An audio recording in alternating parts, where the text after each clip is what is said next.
doing the wrong thing, not me. Sir, I'm modding the space. I don't know when you came in. You're not modding the space because you're supposed to be looking at who's down there, how long have they heard it come. But like you said, for you to evaluate what... Hey, Britt, what's up, sis? Hi, Ben. Can you hear me? Yeah, it is. Okay, I just wanted to answer your question really quick. I feel like it's a whole bunch of things as to why somebody mentioned in the chat recency bias. It's a little bit of that. For some people, it's just the hate in their heart for what happened at the, like, some of the things that they may have seen, so they jumped on the bandwagon. I think that for most people, and I want to say male talks about it, it comes down to depending on if you watch a lot of South American football, you watch Copa America and stuff, it's how the players and their fans act in certain capacities, and then that just bleeds over into sport. I know in 2022 when they won, the players were on the bus singing some chant about Mbappe not being French and he's an African, and talked about him being like all sorts of like weird racialized homophobic shit that they said about Mbappe in their chant as they were parading around with their trophy. And so for some people that factors into it. I'm very confused because for most people who might hold the position that Argentina is racist, they also know that Spain is a colonizing force that's also racist. So it's the battle of the racists. But like this particular focus on Argentina and this conversation that Congresswoman Crockett had was very curious. Okay. I appreciate you. I mean, that sounds stupid, but okay. It's just online stuff, really and truly. Yeah, Argentina is just a hot new topic right now, so that's really what. And so a congressman decided in a meeting about the Smithsonian that she would finish her time. But this is the person people are looking. That's that terminally online stuff though. Like if you're on Twitter, if you're on TikTok, you would see the talking points, and so now you have to keep up with what's in the zeitgeist, and that's currently in the zeitgeist.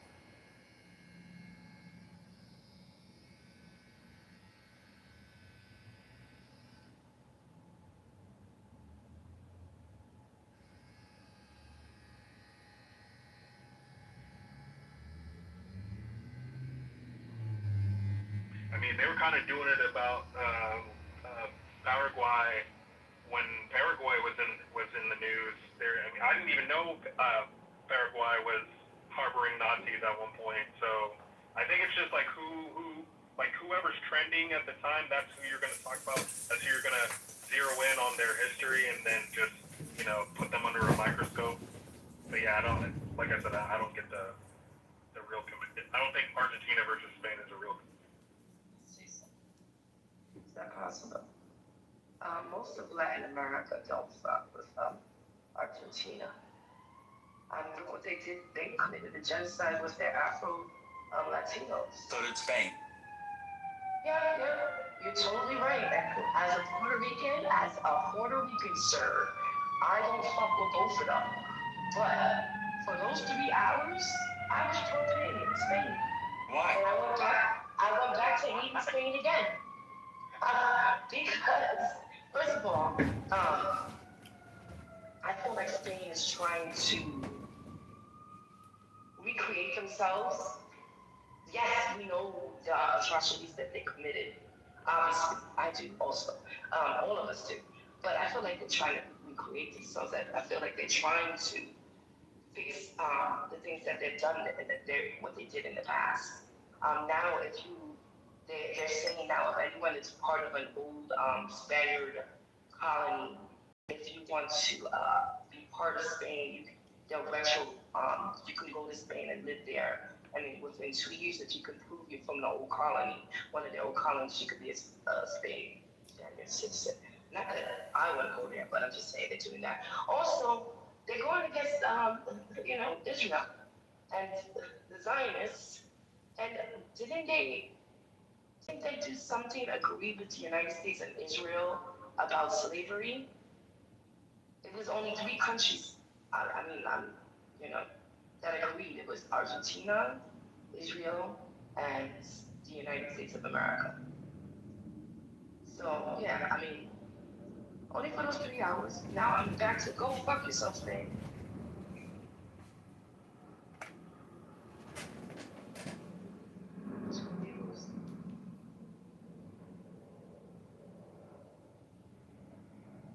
That what I'm trying to convey, all right. But listen, if you're gonna let him up, at least let me finish what I gotta say. She doesn't fly 10. No, that's okay. What they do with private jets is that they reposition them. So the jet will like land. Same thing. Like we don't protect our kids, fam. She's fast. Like, It's easier yeah, to keep like, stuff we square. know, right. Right, we know, like, the reality is, and it's a sad reality. Yeah, so these little girls is fast, but that don't excuse, like, the predators. You see what I'm saying? Let them be fast with kids their own age. You see what I'm saying? It don't excuse the predators, because, like, the R. Kelly situation, that was just sad. Them parents should be fried. They should be hung out to dry. But it don't excuse R. Kelly's actions. Even though the kids' parents co-signed it, don't excuse our. If you were in a jury, would you say she's not guilty? Shoot the man in the back. You know, I'm gonna look at the letter. I'm gonna look at the letter of the lawyer. She shot him in the back. She was talking about this online. Would I want to go to prison? Would I want to go to prison 50 years? No, I'd give her 5. But yeah, she guilty. She guilty. Yeah, somebody lost their life, man. That's not, I mean, like, you can feel a certain way, but, like, she didn't shoot him under the bed. Like, if she had shot him under the bed, like, predator, in my house, I feel threatened. I said they turn 2 years old and then they become a counselor, right? They're still in 26.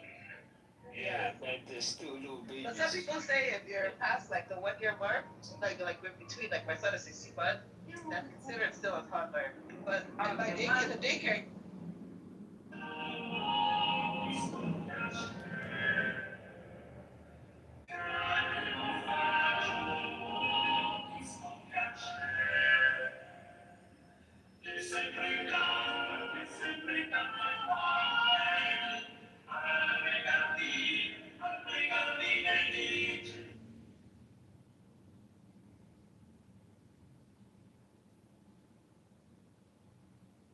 No.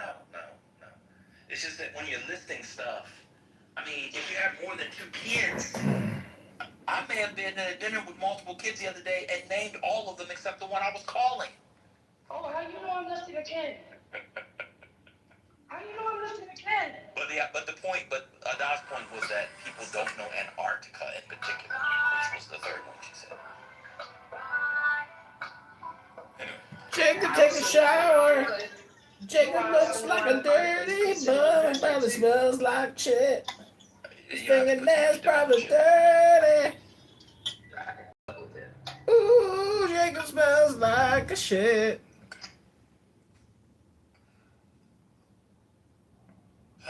Anyway, my segment's over. You guys got it. It was a good segment. Like in a poetic context or in a spiritual context, it says to leave her momentarily. Wait, you said don't put too much chip on the dip. Or take off. But have you ever put too much dip on the chip?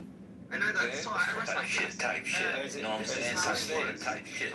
Or is there such You know thing? what I'm saying? You got something. You know what I'm saying? That's something. Type shit. I'm sorry, I'm Okay, not going to son. Don't talk to me like I'm This nigga retarded. Talk to me like a man. Stop trying to talk like you're tough. You're on an audio app. Talk like a regular person. Talk like you would talk at a job interview. Talk like you talk like you. There you go. Just talk to me like, just Yes. talk to me. Much better. How you doing, brother? How you doing, brother? Hey, brother. How you doing?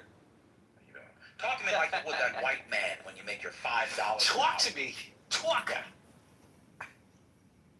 Come on. Oh, you're in. Good. Come on. He probably found out what I Answer said the was question. true. Too much chip on the dip and too much dip on the chip. Or is there such thing? Of course there's too much dip on the chip. No, there's never two. See, that's where you're wrong. I gotta disagree with you. Yeah, you talking to me like a record. Oh, it's gonna bring a line.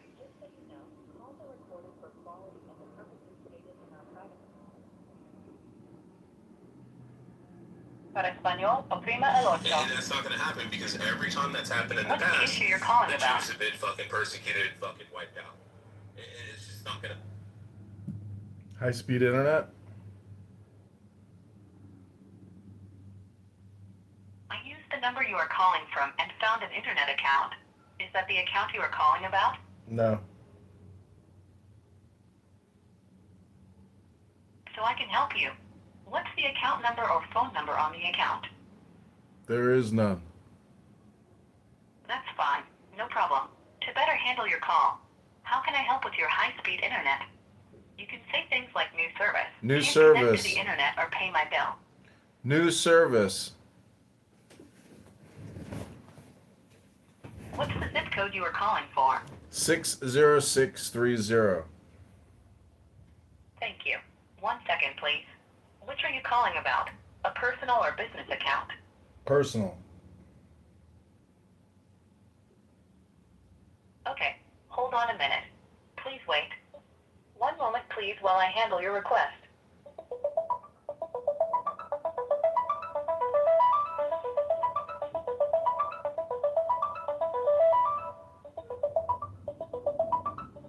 To help me verify access to your account, please say or enter your 4-digit account passcode.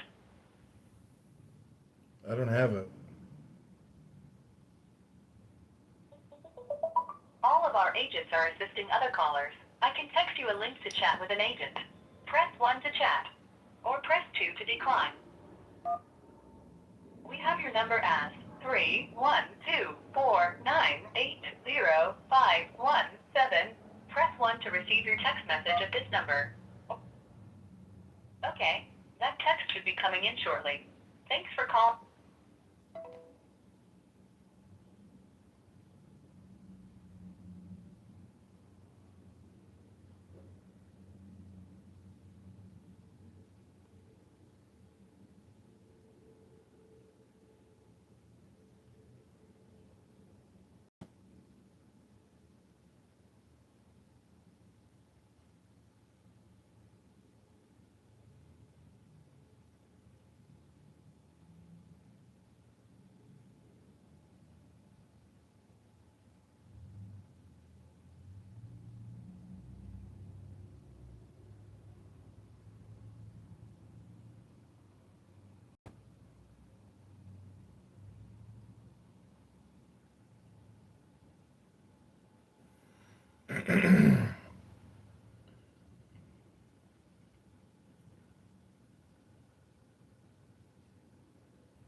Get the right to walk away with the pig or not?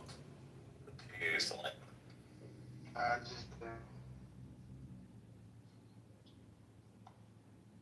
Hamas attacked Israel on October 7. Israel fought back. Israel won.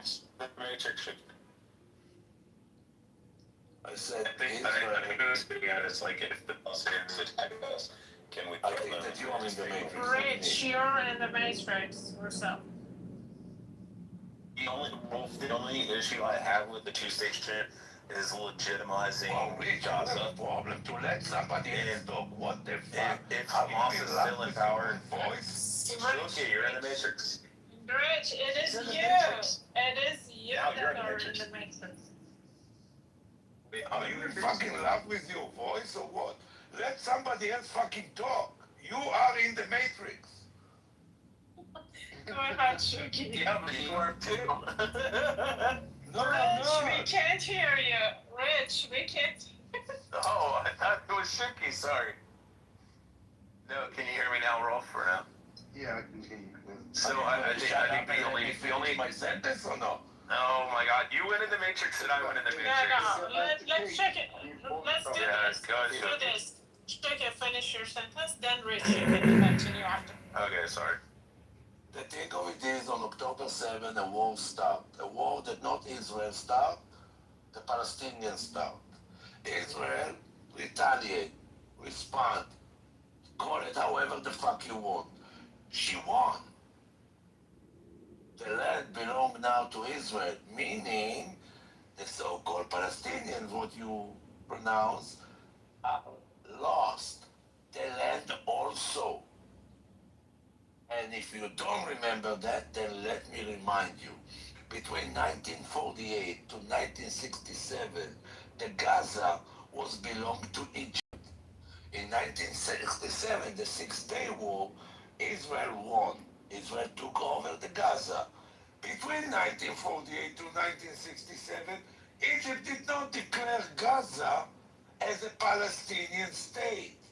Egypt did not declare Gaza as a Palestinian land. It was Egyptian land.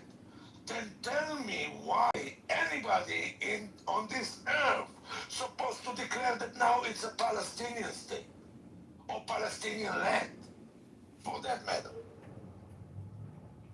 Well, yeah, thank you. You just summarized the history of Israel from about 1917 onwards in a very lucid way. That is the exact mentality that took hold of the original Zionists. Many of them just wanted a peaceful land for the Jewish people to be not persecuted anymore. They just wanted to be left alone, live in a place. They had a few candidates, but the most obvious one was the land of Jerusalem, right? With they have connection, their roots. The diaspora wanted to return to the Holy Land as they perceived it. So it made natural sense. And the Balfour Declaration, which the British wrote, was basically saying we are proposing a land for Jewish people to settle there, and they should not impede and harm the rights of the indigenous people, right? That was the plan. It was a very nice plan, and there were utopians and liberals and religious and atheists all agreed on this plan, which seems like a fair plan. But historically, though, over time, because of various conflicts, the more aggressive nationalistic types got more and more influence and power. They were smuggling arms early on into militias, and gradually, as we know, conflict grew between Arab communities and Jewish communities. One thing led to another, and after each successive conflict, if we fast forward between then and now, if you just look at the progress since the agreed split occurred in 1948, where they agreed to do a sort of a 50-50 split. From there onwards, Israel has been taking more and more land through conflicts. It's been saying, we have a war here, we beat the enemy, therefore we take more land. And you just perfectly summarized that with Gaza. It was Egyptian, but because they had a conflict, Israel took it and said, all right, now it's out de facto, we won, so we get to claim it. Which is what we're doing in Lebanon now. They create a security zone, they advance into Lebanon. Yeah, I know a lot of push-ups. Push-ups. Oh, by the way, And biceps.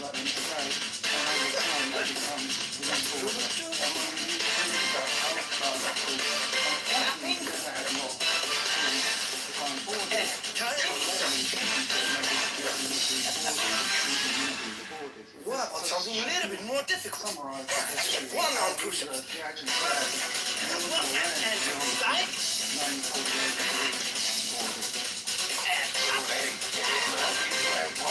It's not I wonder if I can jump and clap behind my back. What happened in 94? And I love it. Shuki, in his defense, we agreed to have like a mutual conversation. Like, not like time, like, you be quiet, I be quiet. In 1948, a day after the declaration of the State of Israel, 5 nations of Arab nations attacked Israel because they disagreed. But they agreed to conquer Israel. Israel did not attack. Israel acted as a defense. In 1956, Egypt attacked Israel, not Israel attacked Egypt.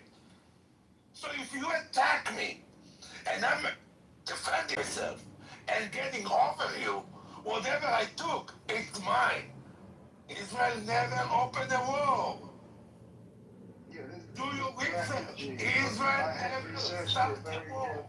I've researched all of this. Obviously not that carefully. And then you're missing out part of the story here, because when the United Nations voted to agree to partition Israel, guess what? Not everybody agreed with that. Many nations did not agree. Russia and the USSR didn't agree, so they were pressured, and for some reason they flipped the last minute and voted. That was a crucial vote that approved this plan. And the Palestinians didn't get a say in this. The USSR was not the UN Security Council at the time. USSR was Green, let him finish. Jeez. Yeah, that may be correct what you just said, but moving on, the crucial point I'm making here is the point I'm making is on an international level and an internal level, at both scales, there was strong disagreement on this topic.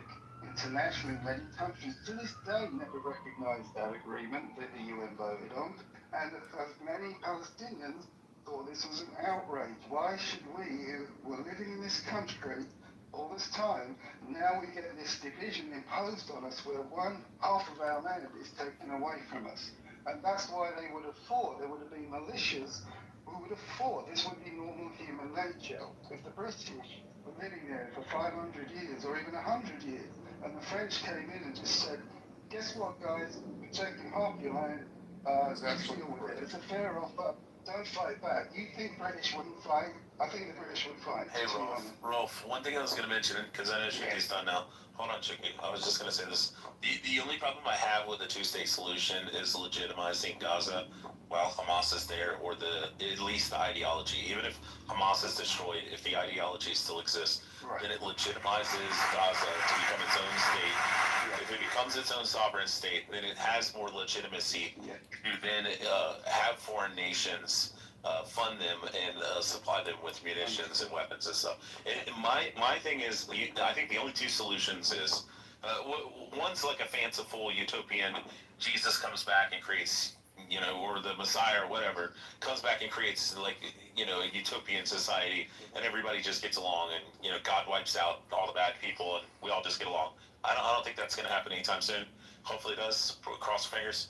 The second option is that either the Palestinians in Gaza relocate because they can't be civilized and they can't fucking just live next to the Israelis, similarly how most of the people in the West Bank, for the most part, do. I mean, they drive around in nice new cars and they live pretty decent lives and shit. I'm not saying it's like living in New York and shit, but I look at videos of people driving in the West Bank and I'm like, holy fuck. I'm like, look at all the Palestinians driving nicer cars than I drive, and nicest cars they drive in Manhattan. I don't think that's a realistic solution to remove them. I think the only actual solution is to decimate the fuck out of Hamas, do the same thing that they did in Japan and Germany, which is after the war is completed, to have some type of military presence there and keep them civilized until their culture evolves to the point where everybody just gets along, where they have close relations, similar to like Japan. The Japanese were willing to fucking throw their babies off cliffs The Germans were willing to storm the beaches and kill every fucking invader coming in, and were wanting to slaughter everybody that they disagreed with. And eventually we won the war, and we installed our military there and our fucking force, and we forced them to, you know, civilize. Similarly, like I said, in Germany, if you look at like Korea, if you look at, you know, they didn't allow for the communists of the North and Korea to stay there in Seoul and Busan and stuff. They either threw their asses in fucking prison, and they let the rest of the people evolve. The same thing with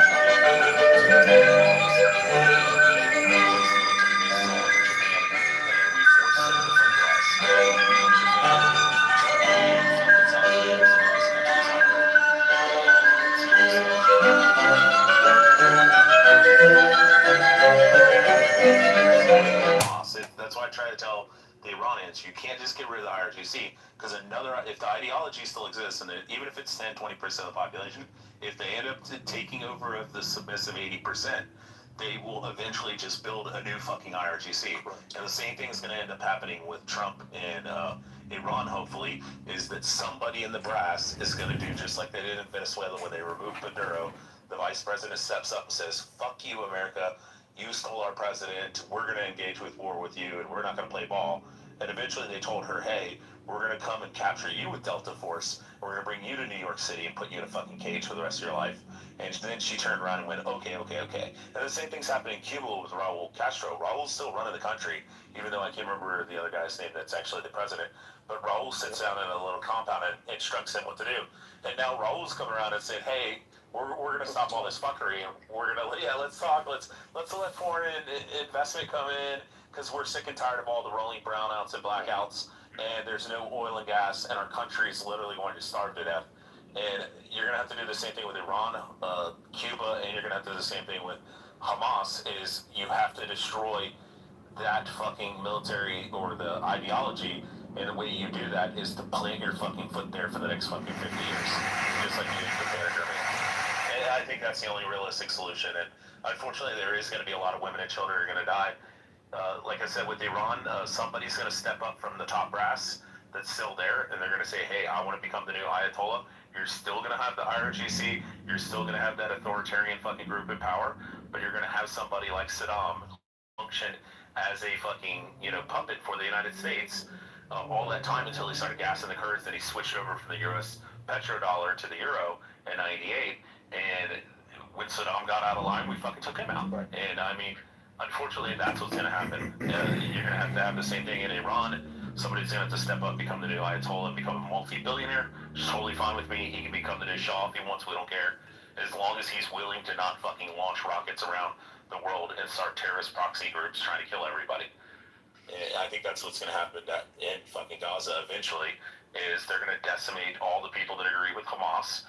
And unfortunately, if the statistics are wrong and it's 76%, I don't want to see 76% of the people die. I would rather some new government step up and say, hey, we'll run this shit in Israel. You could park a couple fucking military stations here in Gaza, and we'll play ball for the next 50 years until everybody gets over their shit.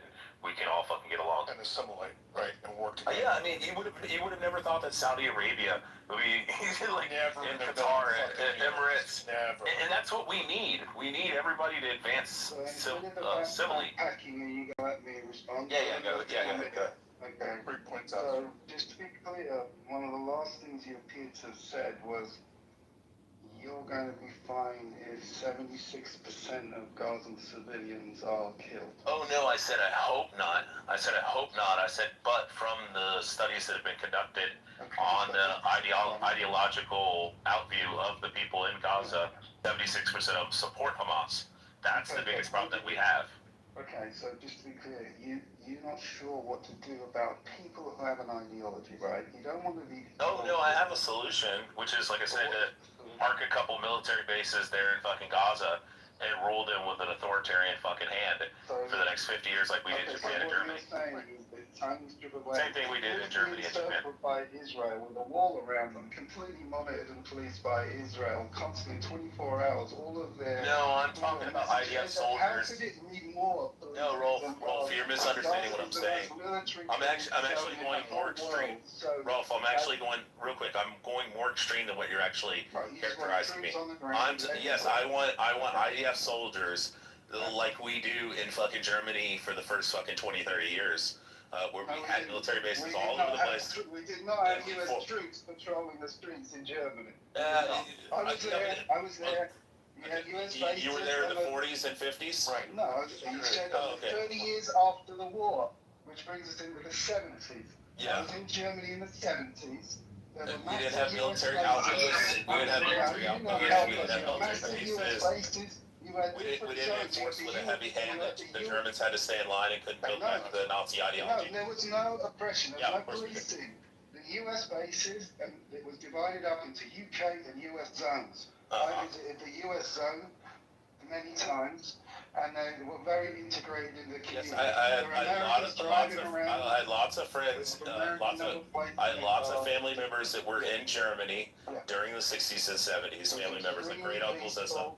I had great uncles that were there in the 60s and 70s, and they ran military outposts, and they ran fucking border checkpoint. I never saw a single one armed anywhere. They were just hanging out. Yeah, they all had rifles. They all had rifles in the outposts and stuff like that. Yeah, they did. In their outposts, but not on the street. Yeah, I know. I'm saying that it has to be more. Big difference. Rolf, I'm trying to explain to you. It has to be more extreme. Hold on, Shuki. I agree. It has to be because Germans are Muslim terrorists to murder American soldiers on the street, as opposed to Palestinians that trying to murder Israeli soldiers on the street. Okay, I've got 5 more minutes. Because the ideology is so much more strong. I've got 5 more minutes and I want to wrap up. No, they are not I've got barbarians. 5 more minutes. The Muslims, they are European and they are not barbarians. Stop being the right. No, Rolf, I agree that the Muslim ideology is worse than the Nazi ideology, and I think that we are going to have to have a police state in Gaza until eventually they fucking chill out. Right. And if we have to remove all the fucking Hamas members and put IDF soldiers on every fucking street corner in Gaza for the next 30 years, I'm fine with that. And the people that want to fuck around, they can find out and they'll get shot. You keep talking over me, that's fine. The Israeli I agree that your characterization. Far worse. Ideologically than far worse than your characterization. A psychotic maniac. I agree that my position is worse than what you're trying to characterize. You're trying to say, oh, it's A. I'm trying to say, no, it's B, and B is actually worse. Right. Like fucking stupid. You're going furthermore. Yes, he's like, oh my God, you're saying they should have military bases. I'm like, no.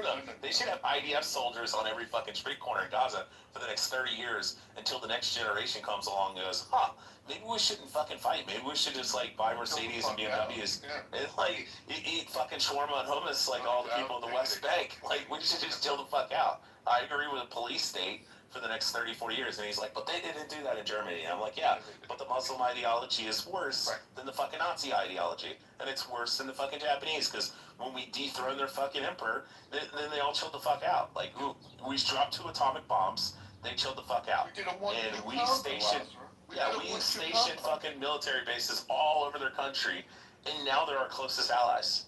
And now they don't fucking cause any problems. And that's what we gotta do in Gaza. This is what we did in Japan. Twice. Yeah.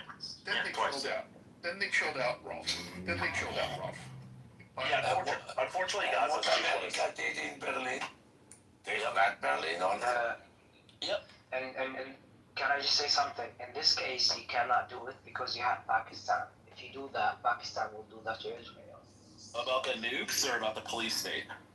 They're both. No. The police state we can do. You know why, CJ? You know why Israel can do that? Do you want to know the reason why we can? Because the United States Because the United States, I know, CJ, I'm not screaming, I'm talking, I'm sitting outside smoking a cigarette. Listen, you fucking faggot. Shut your fucking revert fucking mouth. You're American. I know, listen here. So that's exactly my point, is that the United States has contingencies.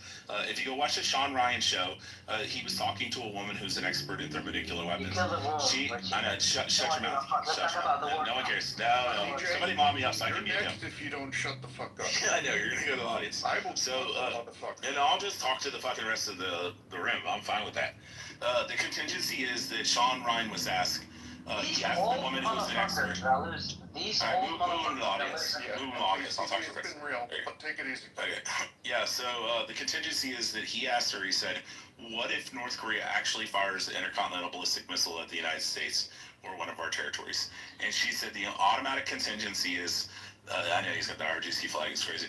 But the automatic response is we have a contingency that they will fire 82 thermonuclear weapons at North Korea. And then Sean Ryan asked the woman who's an expert on ICBMs, he said, how many nukes would it take to wipe out the entire country of North Korea? She plainly responded, just very simply, 82. And that's what will happen to Pakistan. If it takes 140 fucking nukes to take Pakistan out, that's already targeted. That's already fucking set up for any contingency. Pakistan fires one nuke, we fire 130 fucking nukes, and the entire country's gone. Every square inch of Pakistan will no longer fucking exist. The United States already has these contingencies set up for the president. They come in, they say, Mr. President, Pakistan just fired a nuke at fucking Israel or India, and the president says, okay, let's do the contingency. He turns the fucking key, puts in his code, does his voice, whatever, thumbprint, finger, fucking whatever, and then 130, say, nukes will instantly shoot at fucking Pakistan, and the entire country's gone. Every single solitary Pakistani in Pakistan is turned into fucking subatomic particles. That's what you're talking about, CJ. That's why Pakistan will never use nukes. Bring his faggot ass back. So, in other words, it's kind of like when Come on, faggot. Come up, faggot. Yeah, come on, I'll get him up. It's not. Yeah. Greenville. Green Living. It's not mutual destruction like these people want to make it sound. Only with China and Russia. And if we eviscerate fucking Pakistan off the face of the earth, guess what China and Russia is probably not going to do? They're not going to do anything because we got another fucking 300 nukes pointed at Russia and another 300 nukes pointed at fucking China. And they know that if we wipe Pakistan off the face of the earth and they attack us, like all these fucking retards think, we're going to wipe them off the face of the earth too. And then they're going to wipe us off the face of the earth. And we've showed. We've showed with our fucking we've showed with our fucking shoulder-fired fucking surface-to-air missile systems. We've already shot down their hypersonic missiles, the Russians in fucking Ukraine. We gave them our shoulder-fired fucking rocket systems and shot down like 6 of their fucking hypersonic missiles. So you don't think fucking Russia's a paper tiger? You're fucking crazy. The other question Exactly like Iran. I'm sorry. Like Iran, and what Iran did, Iran also was playing like she's a tiger. Came Israel and within 12 days showed that they are less than a paper tiger. Way less. It was a paper pussycat. Yeah. Yep. I agree. Move the cat. Yeah, we've shown just in this by going in and everybody's like, why did you go into Afghanistan and lose the war? We didn't lose the fucking war.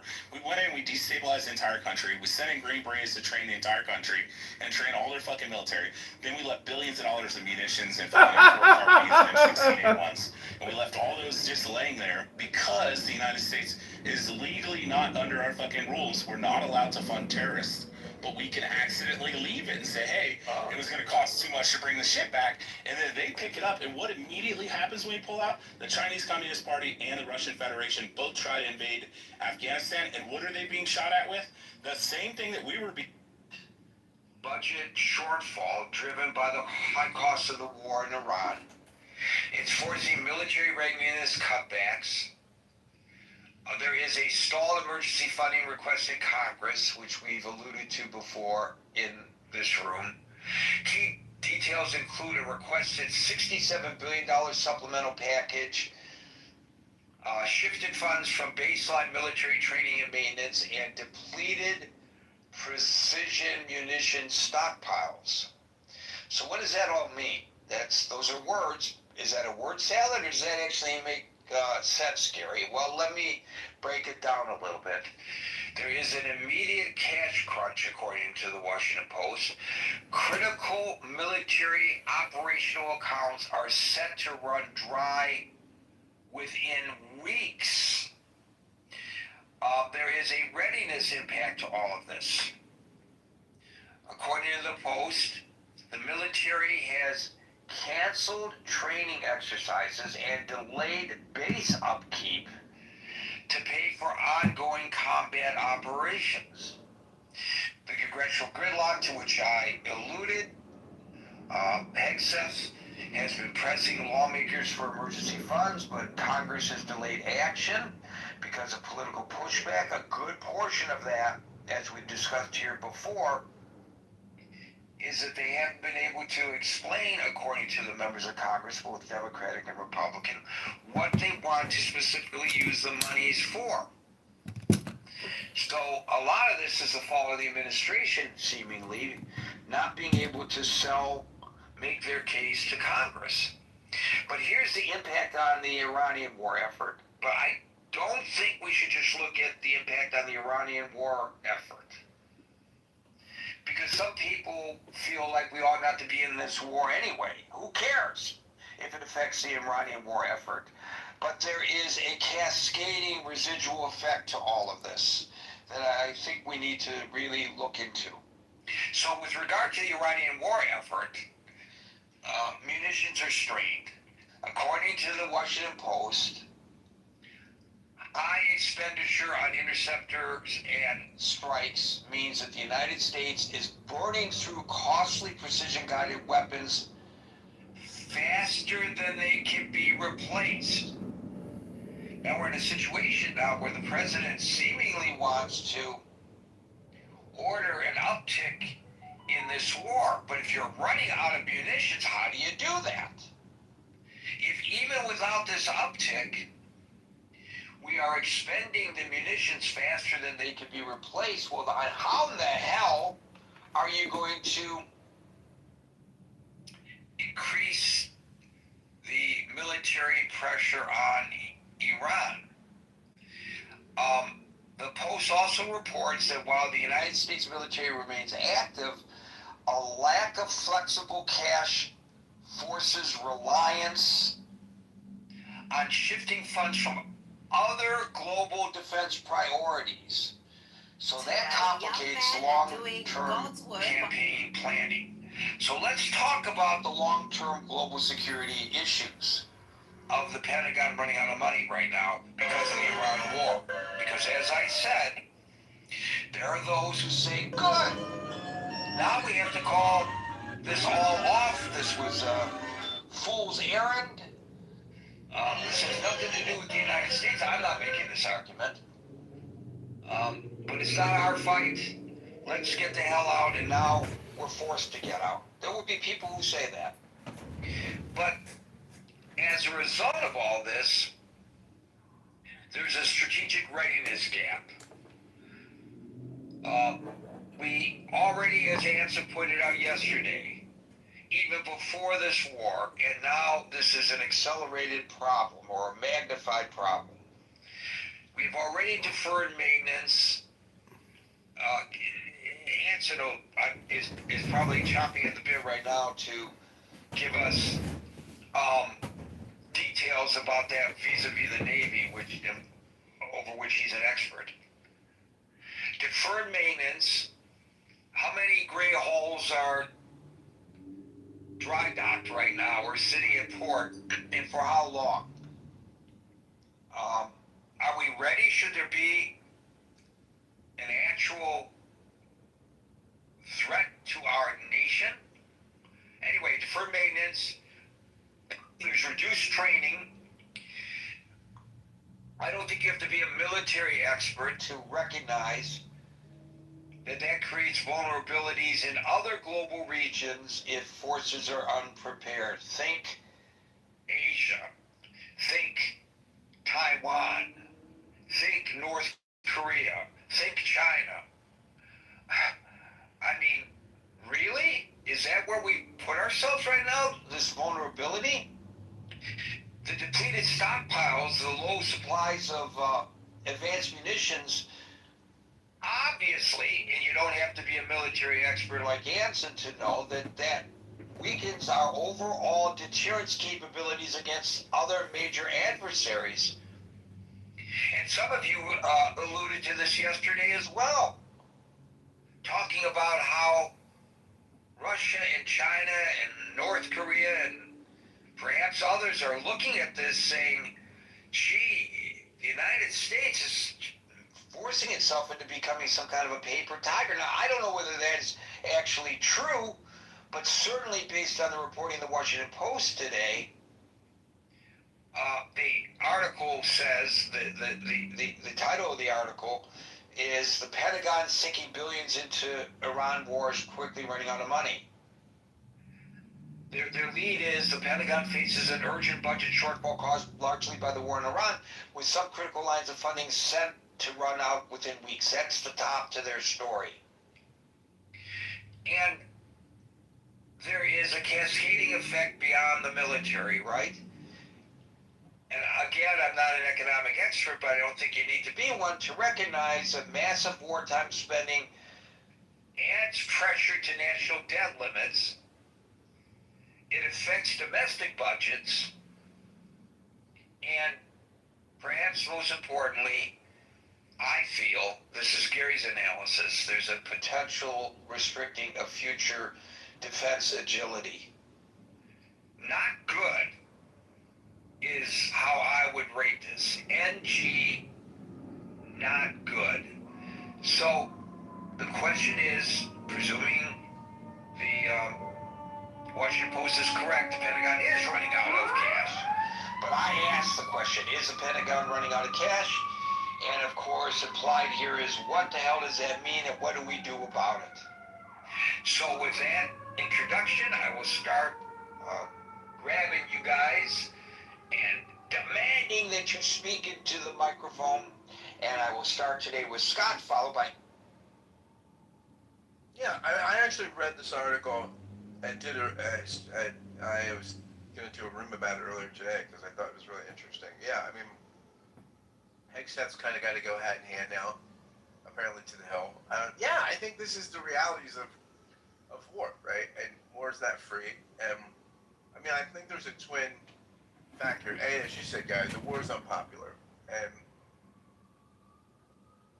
no, that doesn't mean it's wrong. I mean, you know, or right. But I mean, you have to factor this in. I think that one thing any commander-in-chief now, for the foreseeable future, has to take into consideration is that you take military action in the wake of Afghanistan, which we left horribly, Iraq too, which was wildly unpopular and largely looked at as a failure. If you were doing this stuff after Iraq One, it's very different, right? After Iraq One was one of the most, capable demonstrations of American power in my memory. I mean, it was just so clean, and it was on TV, and we just, we looked impressive, and it looked as though American power had a fantastic role in the world, and could be used quite adroitly. That's not how we feel these days. I mean, Donald Trump largely is president because of the failures of neocon foreign policy and adventurism abroad. So you have to keep that in mind, right?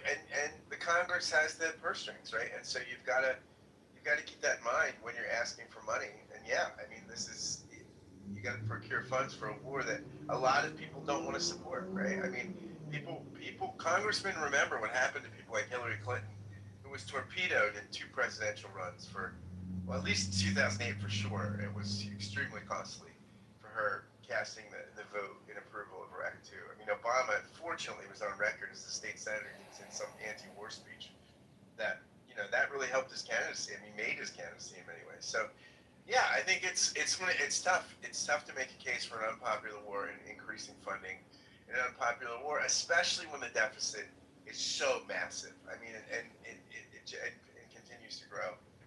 All these things add up to, I think, a Herculean task for the Secretary of War.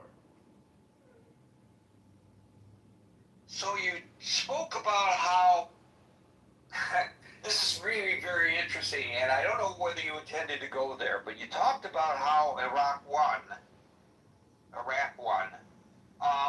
How we saw it play out on our television screens in actual real time, and we understood what was going on because Peter Barnett and Bernard Shaw were standing there in Baghdad while the bombs were flowing, shock and awe, explaining to us exactly what was happening. I guess that was was that the first Iraq War when that happened? I think so, right? It's what put CNN on the map. Now, CNN is not the same news organization it was then. To its detriment, I believe. They used to go and cover the stories. Now they sit around and talk about the stories. It's a completely different dynamic than it was even when I was working at CNN Radio. We covered stories back then. We didn't sit around blah, blah, blah, blahing about the stories. So, we don't have that kind of transparency here. We don't have reporters on platforms overlooking the Strait of Hormuz telling us whether there are ships going by or not, showing us with their cameras whether there's ships going by. So we rely on pronouncements by the administration and counter pronouncements by the Iranians.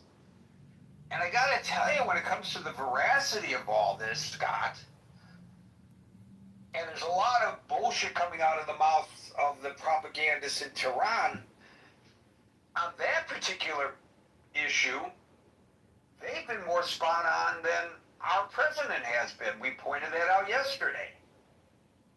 How the White House said, hang on, don't worry about the high fuel costs because they will plummet as soon as we open the Strait of Hormuz. But at the same time, the president is saying the Strait of Hormuz is open. And both of those messagings come out of the White House. The former White House spokesperson, an official statement. The latter, the president of the United States, a true social posting. So which is it? We talked yesterday, you can't prosecute a war without the support, successfully, without the support of the populace.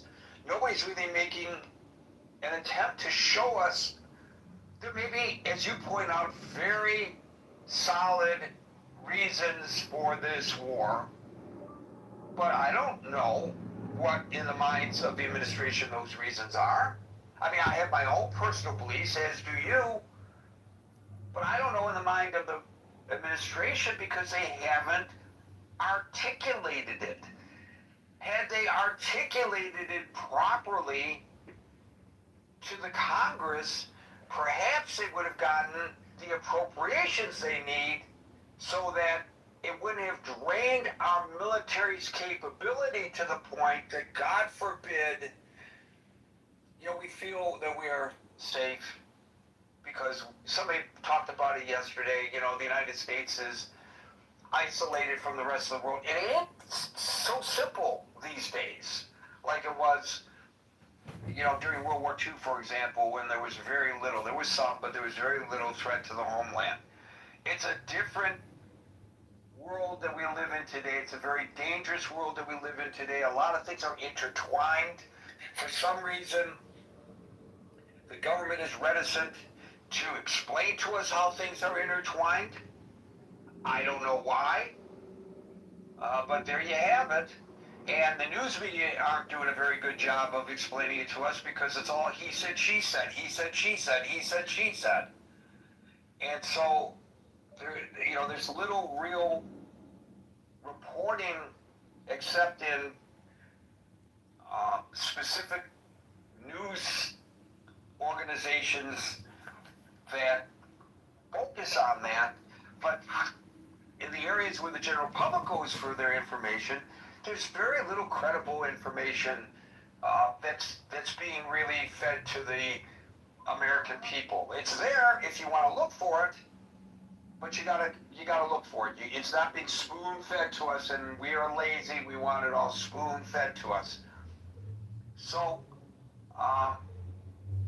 you know, I don't know why. I'm not saying it wouldn't be dangerous, but what CNN did during the Gulf War was dangerous too. And I know you can't set up a platform on the Iranian side of the Gulf, of the Strait, but you certainly can in Oman.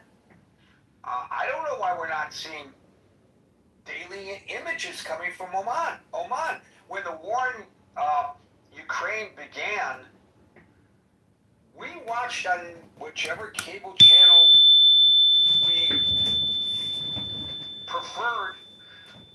We could see what was going on there. We could see as the bombs came in. We had reporters on the ground telling us what was happening. One reporter at Fox was gravely wounded covering the war. It's dangerous work, war corresponding, but it's very important work indeed. All of this, I think, contributes to where we are today, Scott. A populace and a Congress that just can't, as much as maybe some want to be supportive, they just can't be supportive. And now, as a result of that, we're running out of money to run the military. And as I said in my opening remarks, my concern may be more towards the global impacts of this than the regional in the Middle East. You know, I don't know where this leaves us. I think it leaves freedom-loving countries all very vulnerable. But maybe that's something that a lot of people don't understand as well.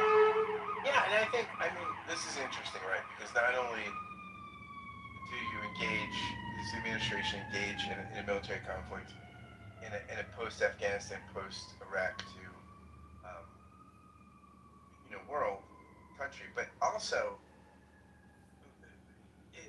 it's in an age, I mean, there's a skepticism about international institutions. It's one of the reasons I think Trump got elected. And also, he's damaged the relationships further with those institutions, right? So, I mean, it's tough because we also have to go it alone, right? Which increases the cost of these kinds of endeavors, right? So, yeah, I mean, it's a big matzo ball game.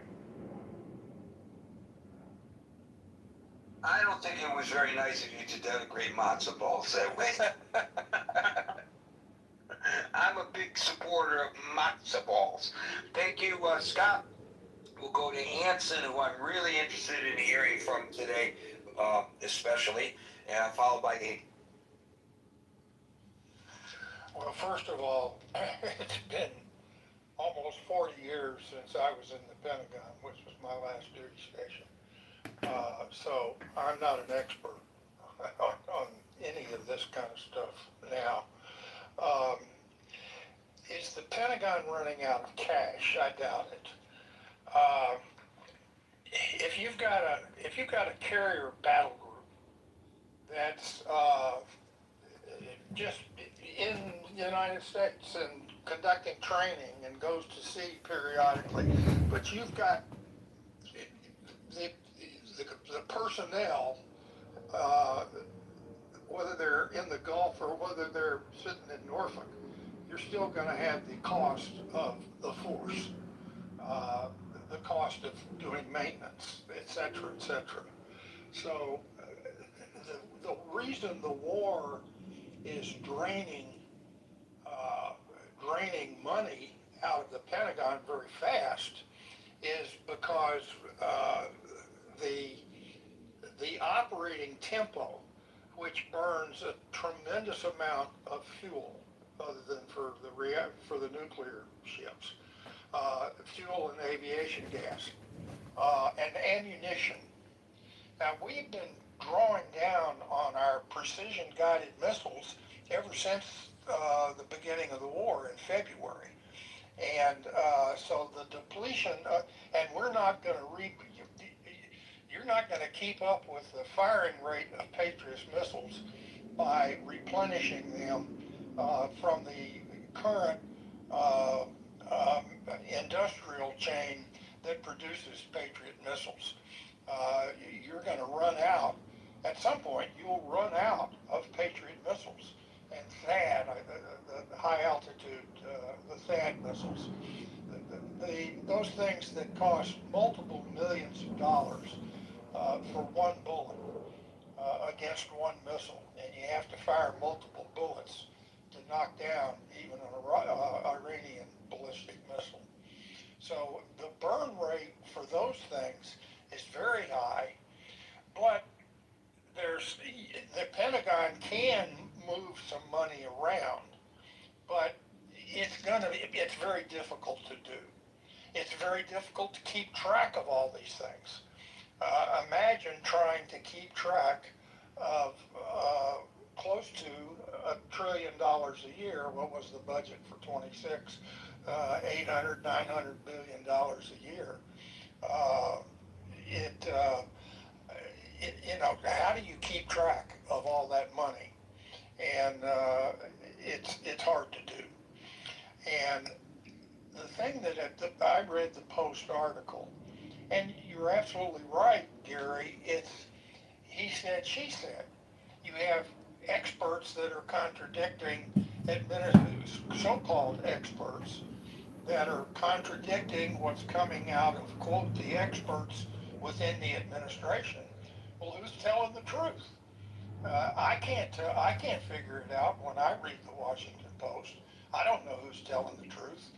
I get the sense that a lot of the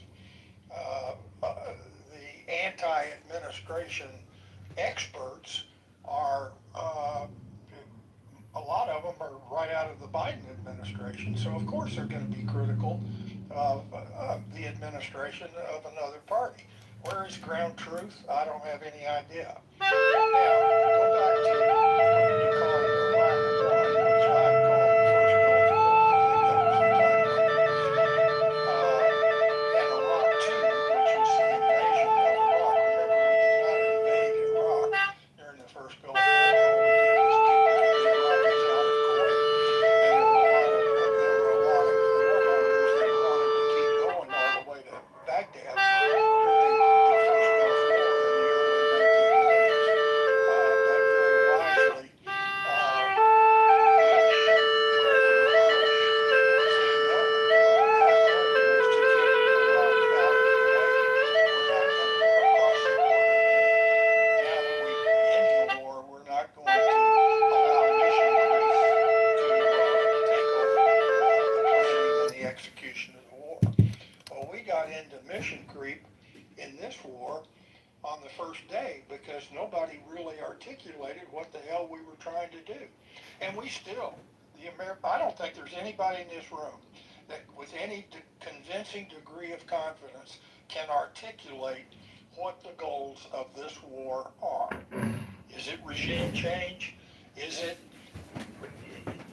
is it something to do with nuclear weapons?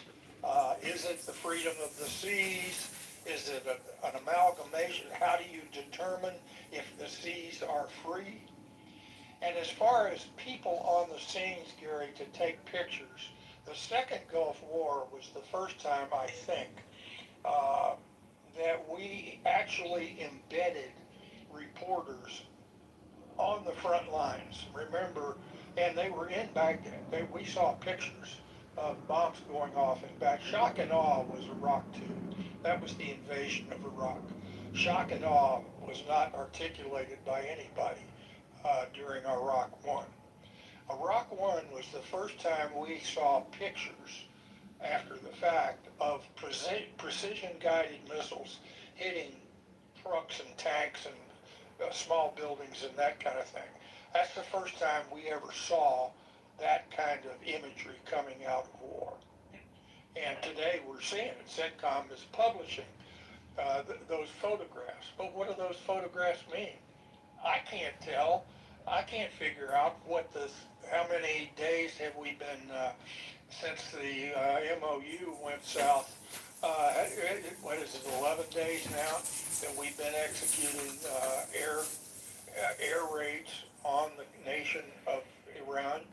And I think almost all of those, pretty much almost all of those, have been along southern Iran to try to somehow prevent them from closing the Straits of Hormuz. And we've been unsuccessful in doing that. So you could take, if you chartered helicopters in Oman, you could take pictures of ships moving in and out of the straits or not moving in and out of the straits. But those pictures, again, they have to be interpreted by people that know what they're talking about. We've had what it was a report that an oil tanker was hit by, quote, unidentified objects, caught fire, the crew got into lifeboats and abandoned ship.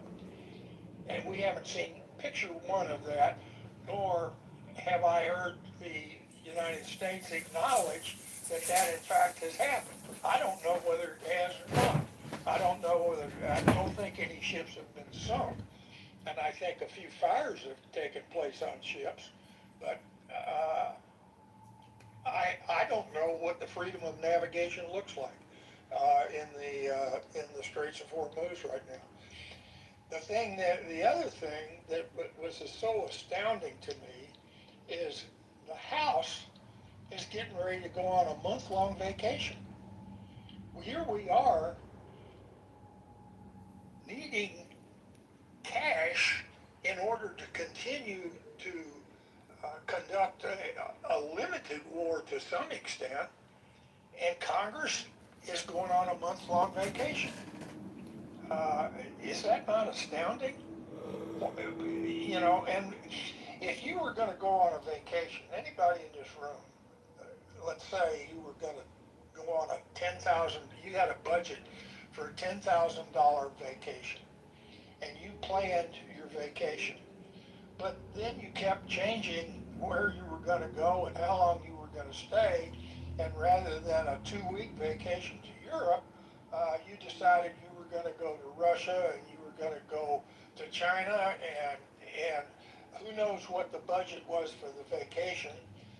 You're just spending money out of your trust fund or wherever it is. You cannot budget a war if you don't know what you're trying to achieve in the war. You can't even accurately budget a war when you know exactly what you want to achieve, but you can get a much greater feel for it. And finally, the people, the people that are opposed to the war, they want the Pentagon to run out of money. They want the war to come to a close this week because they don't have enough money to buy gasoline to put jets in the air over Iran. Is that the right way for the nation to be engaged in armed conflict? Of course it's not. And it's astounding that it's continuing to take place. The Pentagon doesn't know where the money is. They're not sure. They're not exactly sure what authority they have to move money from one bucket to another. And you'll have lawyers on both sides screaming at each other, saying, "Yes, you can. No, you can't." It's astounding. And it's just a perpetuation of the frustration and the angst and the anger and the disgust that I expressed yesterday. And I don't see us, I don't know how we're going to come out of this thing. I think if the Democratic Party has their way, we're going to have to withdraw 2 carrier battle groups from the Middle East because we don't have the money to support 2 carrier battle groups, and we certainly don't have the money to buy the bullets needed for the carrier battle groups. Is that the right way to conduct an the use of our military? Of course course it's not. And yet we're doing it. So be it. I don't know what else I can say other than to sound frustrated, which of course I am. You know, even the sinking of the Lusitania, which led to World War One, there's one image that survived. It was water damaged, it's blurry, but there was a, this is 1915, ladies and gentlemen, a guy named Robert McCormick, who was a passenger and a wireless operator. I'm looking it up to remind me about all this. He took 5 photos with a pocket camera. 2 were taken on main deck just prior to the torpedo hit. The final 3 were snapped as the ship went down. Because he had to jump into the ocean, the film suffered severe saltwater damage. The surviving images are heavily distorted. But there are images. Now, we are in an age of digital photography that is transmitted simultaneously to the cloud for safe keeping and safe passage. And yet, as you point out, supposedly the ship, people died and abandoned ship, but then sailors were seamen in the water even that had to be rescued, and we've got nothing on it. Nothing, zero, zilch, nada. Today, in 2026, it's just astounding how little we really know about what's going on in an age of instant communications that the common man has access to, Hanson.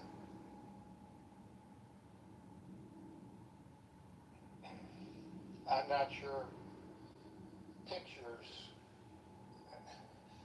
a picture of a sinking oil tanker would be used, I suspect, not to perpetuate and continue the war. I think it would be used as an excuse to to just get the hell out of there and let somebody else figure out how to enforce freedom of navigation in the Straits of Hormuz. What if we were able to get a picture of an Aegis class cruiser with sailors in lifeboats, and the bridge and the superstructure of that cruiser was engulfed in flames, and we don't know how many died, but you can bet that there would be hundreds that would be dead. Would that cause us to continue to prosecute the war, or would that reinforce? Let's get the hell out of there. Let's pull clear. We're not going to do anything. We're not going to execute any other military action anywhere near Iraq or in the Middle East. We're going to withdraw to the bastions of the United States and let somebody else worry about it. That's there are people that want to see us do that. I don't, but there are plenty of people that would love to see us do that.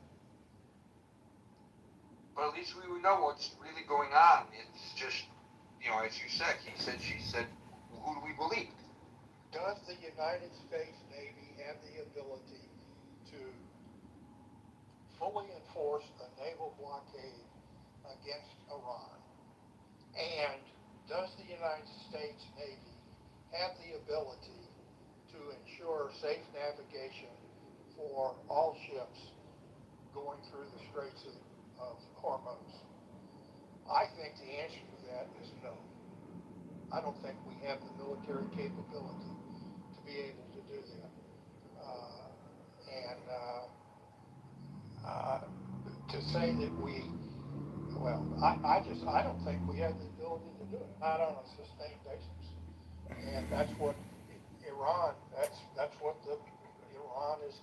betting on, that they're going to keep creating brush fires, so to speak, in and around the Middle East. And at some point, the United States is just going to say, well, we've run out of money. Congress is on a vacation. They won't give us any more money. We can't pay for the gas, the bullets, and the people. So we're going to withdraw all of our naval forces and our air forces back to permanent bases in the United States. That's what some people want us to do, and that's where there's some of the experts that are speaking as experts to try to achieve that goal. And there are other experts that want to put, want to go in for unconditional surrender with full up ground forces, multiple divisions of American boots on the ground in order to execute a regime change. That's as ridiculous as the alternative of let's withdraw to the bastions of the United States and let somebody else worry about the geopolitics. And I don't know where we're going to come out in between those two, but it's scary to think about. Thank you, Anson. We'll move to Agent, followed by Steve. Gary, it's good to be here. I just wanted to respond to the title. I know the Secretary of War testified the other day about, I think he said something on the order of $35 billion has been spent. It didn't seem like dramatically underestimated. Maybe it's we have prosecutions and misconduct or scandals or cover-ups. Think about it. A lot of it's just budgets that sort of normal operating expense. I understand this resolution. I understand the seriousness of any time. Kind of how you look at it. Prosecutions and misconduct or scandals or cover-ups. The purpose of the military is for the war operations. So how much was spent over what time should have to pay that penalty. But I think us as a body, as a city council, I also believe that we should stay in our lane. I think the unlimited outset. I think that almost the purpose of the U.S. attorney is appointed by the president and the United States Senate. I think we, in our own backyard, as a city council, need to be the global hegemon, enforcing global order through military strength, ultimately, backed ultimately by military strength. And so I don't think in that sense, there is no out of money thing. There's so many levers that can be pulled before the U.S. is completely out of all military Hey friends, Aaron Delmo here, your candidate for lieutenant governor. I'm here in downtown Chicago right now on the Belmont. I'm outside of Mocker Media. Mocker Media is the podcast studio for Adam Mocker. You may recognize it. Fellas, if you move Chicago does not. Political reports, the FBI Director Kash Patel is headed to Russia. I'm really struggling, almost the premise of the title here, to think when has it really been that running out of money has been the worst thing? Equally shifted its priorities when it comes to the war. I don't think that's. I think that's the purpose of it. Money disappears when it needs to appear in order to feed the beast. I don't know. That's just how I see it. As far as someone was saying, what is the purpose? What is on the first day I think it's pretty obvious. I think number one, there was a legit nuclear threat. Nobody said Israel, but Israel, the elephant in the room, when it comes to why and what's driving all of this. Organization. Who's being, I think that's clearly important, and nobody, it's just on the first day uncomfortable for people for various reasons to just name it, I guess. But the U.S. is inextricably married to Israel, and now there's moves to merge the intelligence apparatus, the military apparatus, when it comes to giving benefits and recognitions to people. There's things that they keep trying to slip into bills that say if you've served in the IDF, it's considered equivalent to having served in the U.S. military, so for veterans benefits and things like this. So it's just, this is the way we're going. We sort of have a two-state nation, in a sense. I think you're now crossing a line. Okay, I'll back up. I'll walk it back a little bit. I don't mean to get carried away on that, but the point is, this is important, but the other, so we've accomplished the nuclear objective, which was to maintain some stability in the world on a number of levels. And then the second thing is, we've always maintain freedom of navigation. You know, we've been the Navy of the world to maintain this. This is just, it's fallen on us. And if we allow things to go to hell, if we allow pirates to or nations to hold other nations hostage, especially allies, especially strategic resource-producing allies, hold everyone hostage or for ransom or whatever it is, credibility falls apart. The whole apparatus starts to disintegrate, and we're not there. There's been some political camps. I used to be a fan of Ron Paul. I mean, in some ways I still am, but there's that. I'm not all the way. Certainly his way of thinking, which is like we should just be completely isolationist, let the chips fall where they will in the rest of the world, which would just be war and chaos, and it would be World War III, where everyone fighting amongst each other for the, to reestablish what the U.S. is providing ultimately, which is that splitting. So the U.S. has to step up. We're the only ones resourced to do so. We've had almost a sort of monopoly on naval enforcement. So if we let it go, then we'll let everything else go. After we hang up the phone, I don't think your U.S. is ready to do that. I don't think money then is no issue when it comes to this.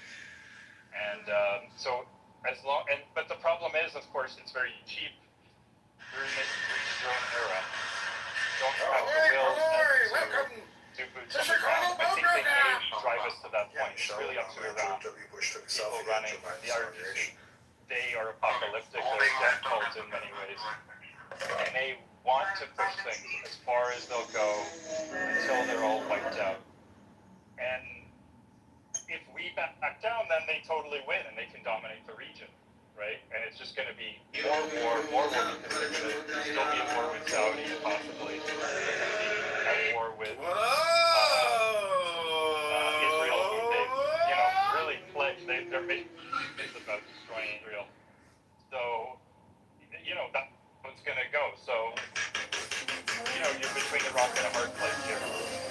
And I do think it's going to get worse, a lot worse before it gets better, just because of the asymmetry that's present, to actually get them to stop being able to choke off this region.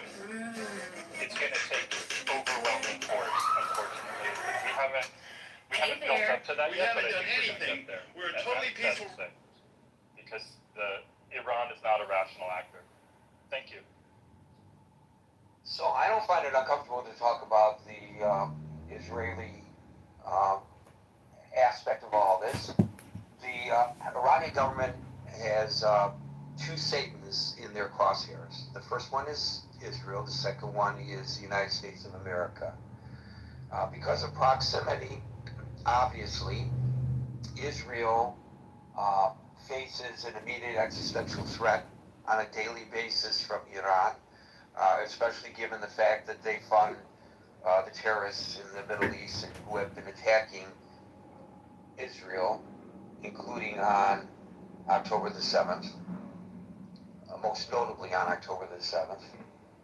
But I think your comments about this, which I interrupted you over something that you said, and you backtracked on it, yes, is indicative of lack of understanding that a lot of people have I think it's time we the just threat that drop the Iranian regime presents to the world, and how their ideology is such that they want to take over and force their theology, which is their politics, upon other nations of the world, including the nations of Europe.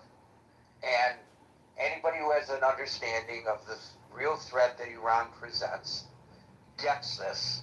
It's real easy to reduce this to the headline, Bibi, you didn't say this, but Bibi made Trump do this kind of thing. No, it's far more complex than that. Every administration has recognized this threat. Each has a different approach to it for various reasons, and there is no good approach. The JCPOA was considered a compromise that at least kicks the can down the road. There are many who felt that that was not really addressing the problem, the issue, the threat that Iran presents. And by the way, the JCPOA was targeting Iran's nuclear weapons capabilities and aspirations. And that's not just Israel. All of the Gulf states fear Iran. These are Arab nations now, which Iran is not, but the Arab nations fear a nuclear armed Iran almost as much as does Israel. So it's kind of almost a naive approach to the issue. Now, you mentioned bills in Congress to give American citizens who are IDF veterans benefits. There is one bill, not bills, one. And it was introduced by two members of Congress, both Republicans, one from Pennsylvania and one from Ohio, which aims to amend Title 38 of the United States Code. It would offer educational, it would not offer educational GI benefits, but it would extend specific active duty safeguards found that American service veterans enjoy for employment and reemployment rights under the Uniformed Services Employment and Reemployment Act. I'm reading this from the synopsis of, you can look it up, HR 8445, go to congress.gov, you'll read exactly what I'm reading. That are given to American citizens, would be given to American servicemen, would be given to American citizens who have served in the IDF. But so what? So two guys entered a bill, big deal. There's zero support for the bill in Congress. There are huge legislative hurdles.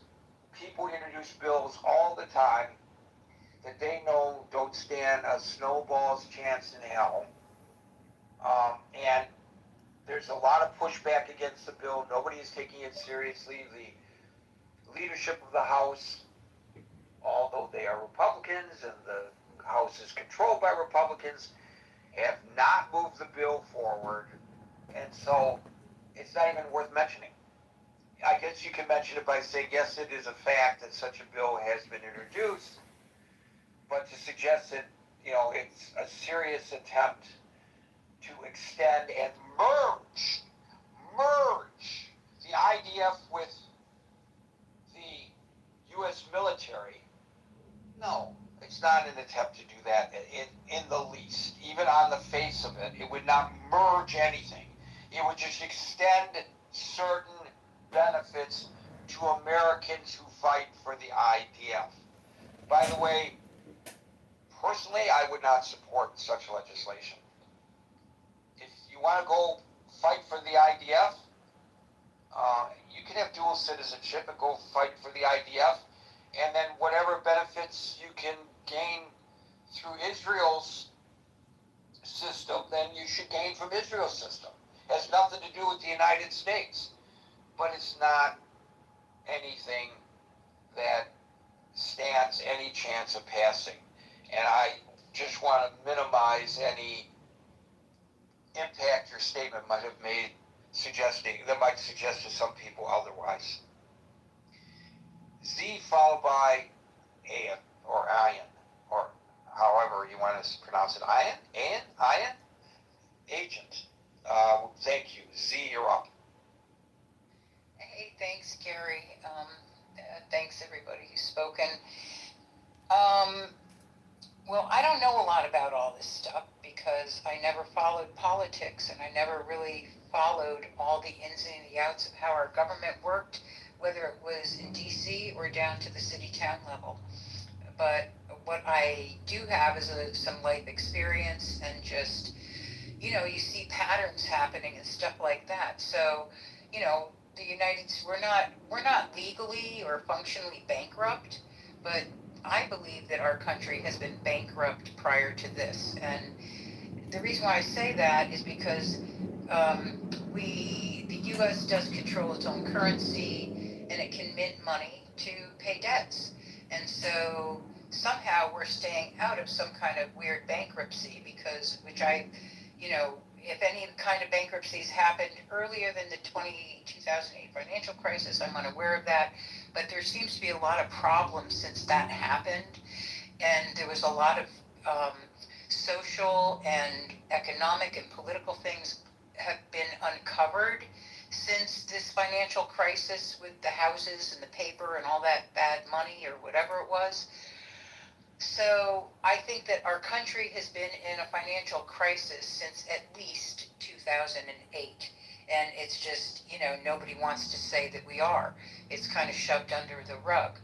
And so I'm not surprised that there's a huge deficit now. When I look at the numbers, it's hard to understand how the numbers got so high.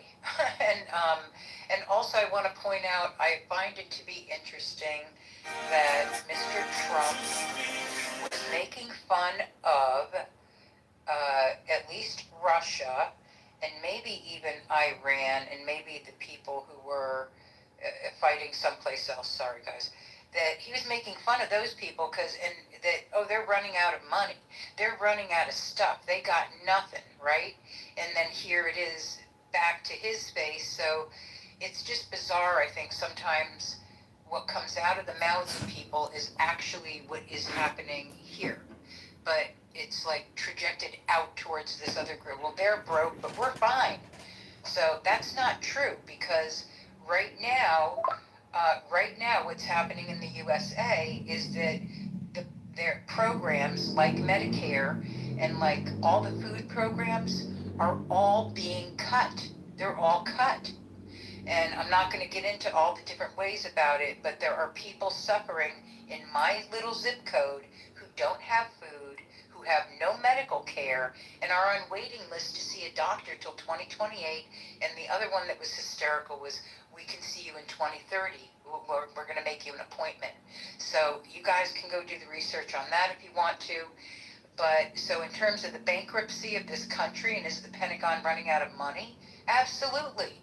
Who knows where all this money went? That's a lot of money just to run around and end up in funny little pockets someplace. I also was like, hey, I was born in 61, Vietnam.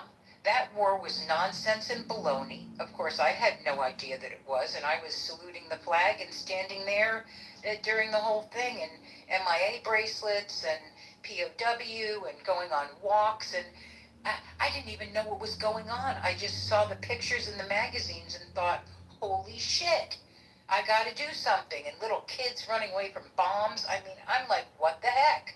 So that's like stuff that's been going on. So then I did ask the computer, I'm like, how long have we been at war? Well, what's going on with this country this country is warmongering everywhere. I don't know why, except that it seems like that in this country, in the United States, the people in Washington are so paranoid and scared about whatever they've been doing and their dirty things they've been doing all over the place, that they're so paranoid and scared they got to go out and bomb everybody else. I know, Steve, you're laughing at me, and it's okay. I really appreciate you, and I've learned a lot from you. I am still kind of ignorant, and I'm learning. But the thing is, when I looked all this stuff up, there's a ton of wars. And if they're not called wars, they're called conflicts, they're called incursion.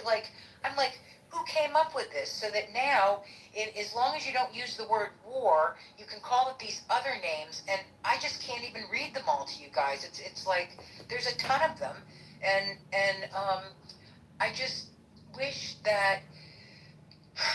what everybody wishes. I just do not believe that we humans should be fighting each other to the point of our own self-destruction, to the point where you've got people who've worked their asses off their whole life who now can't have food, and you've got kids who are watching and listening to everything the adults are doing. That's on in every land. This is what kids do, you know, and it just makes me incredibly sad, very angry that this is, you know, born into a world of war, and it's still going on. But I'm grateful that I live in a country that I can say these things, and that I can disagree with people, and that I can make reports if I have to. Even if it, you know, I am grateful for anybody who laid their life down for people here. And that's a lot of men and women. And that's the other part, is it kind of makes me want to cry, because it's like disrespecting people who already gave their life. And we just continue to loop in this bizarre, kind of insane thing while people say they believe in God. This is hard for me. So I just wanted to say that, and to say thanks. And I really do love all you guys, even if I disagree with you. I'm learning, and we're going to have disagreements anyhow. So thanks for having me up, and to everybody listening, I love you guys too. And thanks for participating and being here. And I'm done speaking. Thanks. Thank you, Z. Well, straight from the heart for sure. So Medicaid and SNAP, which used to be called food stamps. Food stamps, yeah. Yeah, they experienced unbelievable reductions from the One Big Beautiful Bill Act, and I would think that people who lost some of those benefits would question why that act would be called the One Big Beautiful Bill, because to them it certainly was not. It's the largest legislative cut to health care and food assistance programs in U.S. history. I cut $187 billion with a B from SNAP over a 10-year window. And there are restrictions to who can qualify now. You have to work or attempt to work or something like that. And there are income deductions and immigrant eligibility bans. And SNAP Ed was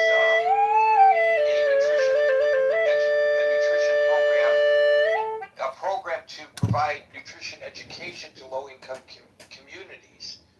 In other words, instead of eating chips, this is what you should be eating healthy. Gone. Medicaid, I think you said Medicare, but I know you meant Medicaid. Yes, no, Medicare has been cut. I'm not kidding. I don't know about Medicare, but Medicaid has been cut to by $1 trillion. $1 trillion. So, you know, I know that the United States has taken on, shouldered a lot of responsibility for maintaining the peace worldwide, and that's extremely costly. But if you look at some of the other nations of the world, you see that from the cradle to the grave they take care of their people in a manner in which we do not. And if you look at the medical outcomes, there are some countries that you would consider third world. Oh, I would never go there. I hope if I ever travel there, I won't get sick. Well, statistically, the outcomes in some of those countries are better than they are in the United States. So we're not, I think there's some things we're not doing correctly. Thank you, Z. We'll go to Ann, followed by Steve. It's Ann like an Ann Rand, right? Correct. So I'm looking at usdebtclock.org. Total U.S. debt is at $40 trillion. That's $114,000 per U.S. citizen, and for the debt per taxpayer, it's $356,000. Total U.S. debt is at $113 trillion. The reason why I bring these up is because we've already lost almost 20 Americans fighting Iran and hundreds of U.S. soldiers injured. The cost is at over $100 billion now with this war.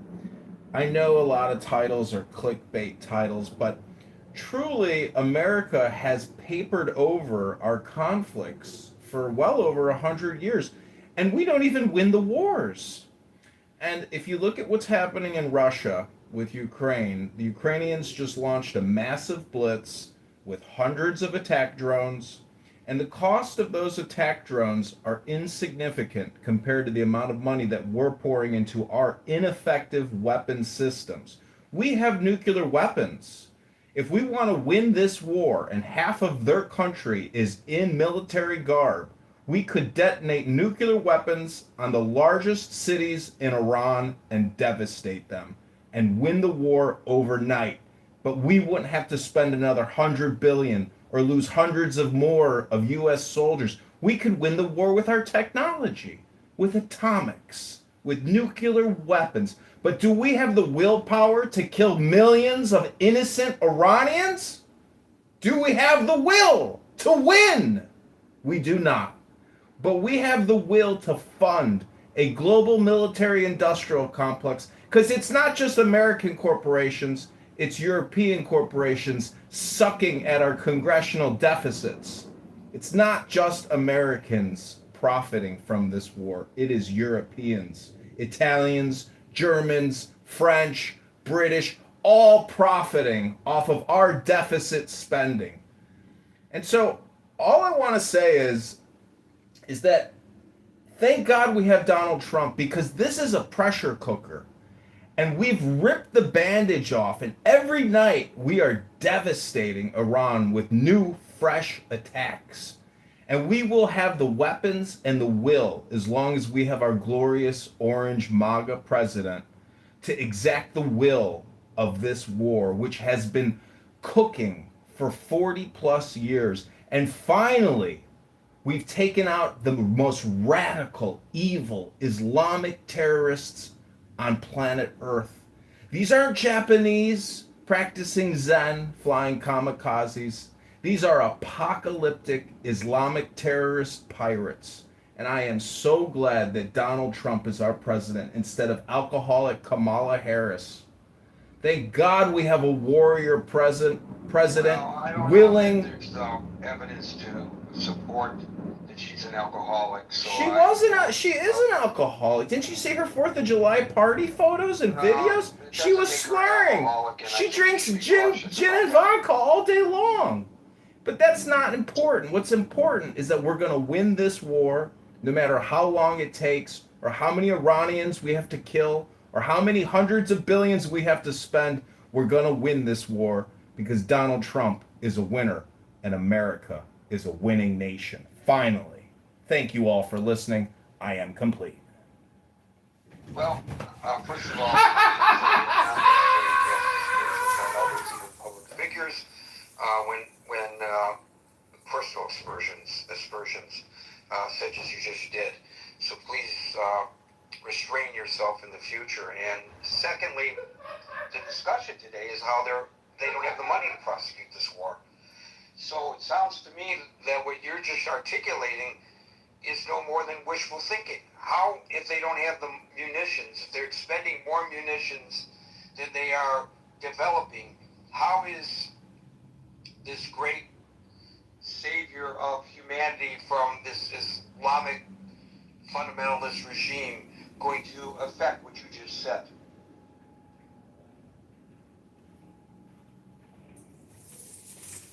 He's fired.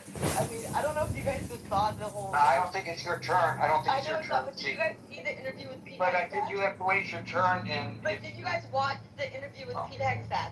Did you watch And it? so there you go from the stage. I told you it was not your Gary, turn. I don't know if you sound like you're an English-speaking individual. Gary, It was America. not your turn. And could you answer my question? Gary, America is spending almost $100 billion a month on interest expense and $100 billion a month on our military-industrial complex, which is primarily our Navy, our Army, our Air Force, our Marines, our Coast Guard. When our creditors are receiving all this interest expense but providing no product or service, at least our military at the cost of $100 billion a month. Question, and I would like you to answer the question that I asked you. If it's costing us more to expend weaponry now, and I'm saying it's costing us more in terms of materiel because we can't replace it. How do you expect the president is going to affect what you just predicted that he will in the future if he doesn't have the weaponry to do it? Well, see, as I was saying about Russia and the Ukrainians, we might end up buying drone attackers from Ukraine and flooding Iran with low-cost drone attacks. We are at that level where we have to start coming up with creative, financially, solvent and reliable solutions. That could be mass drone attacks. I'm just saying that if we wanted to end the war now, we could save a lot of money by detonating thermonuclear warheads in the major cities of Iran. More about that. We're not going to talk this for using nuclear weapons in this war. That's insanity. Steve, followed by Tiger. Yeah, Gary.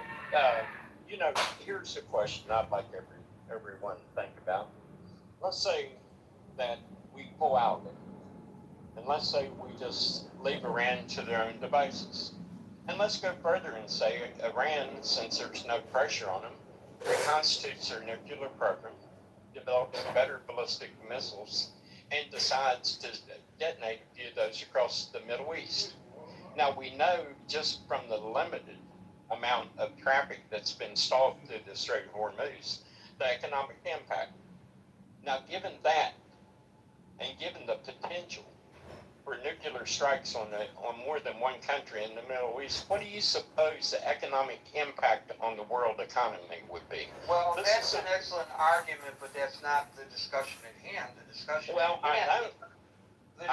hand is specifically the reporting by the Washington Post and previously by others that we're weeks away from running out of money to prosecute or persecute this war, depending on what perspective. And you know why we are, don't you? You know why we're in this position. Just like in Fallujah. Instead of war is a messy proposition.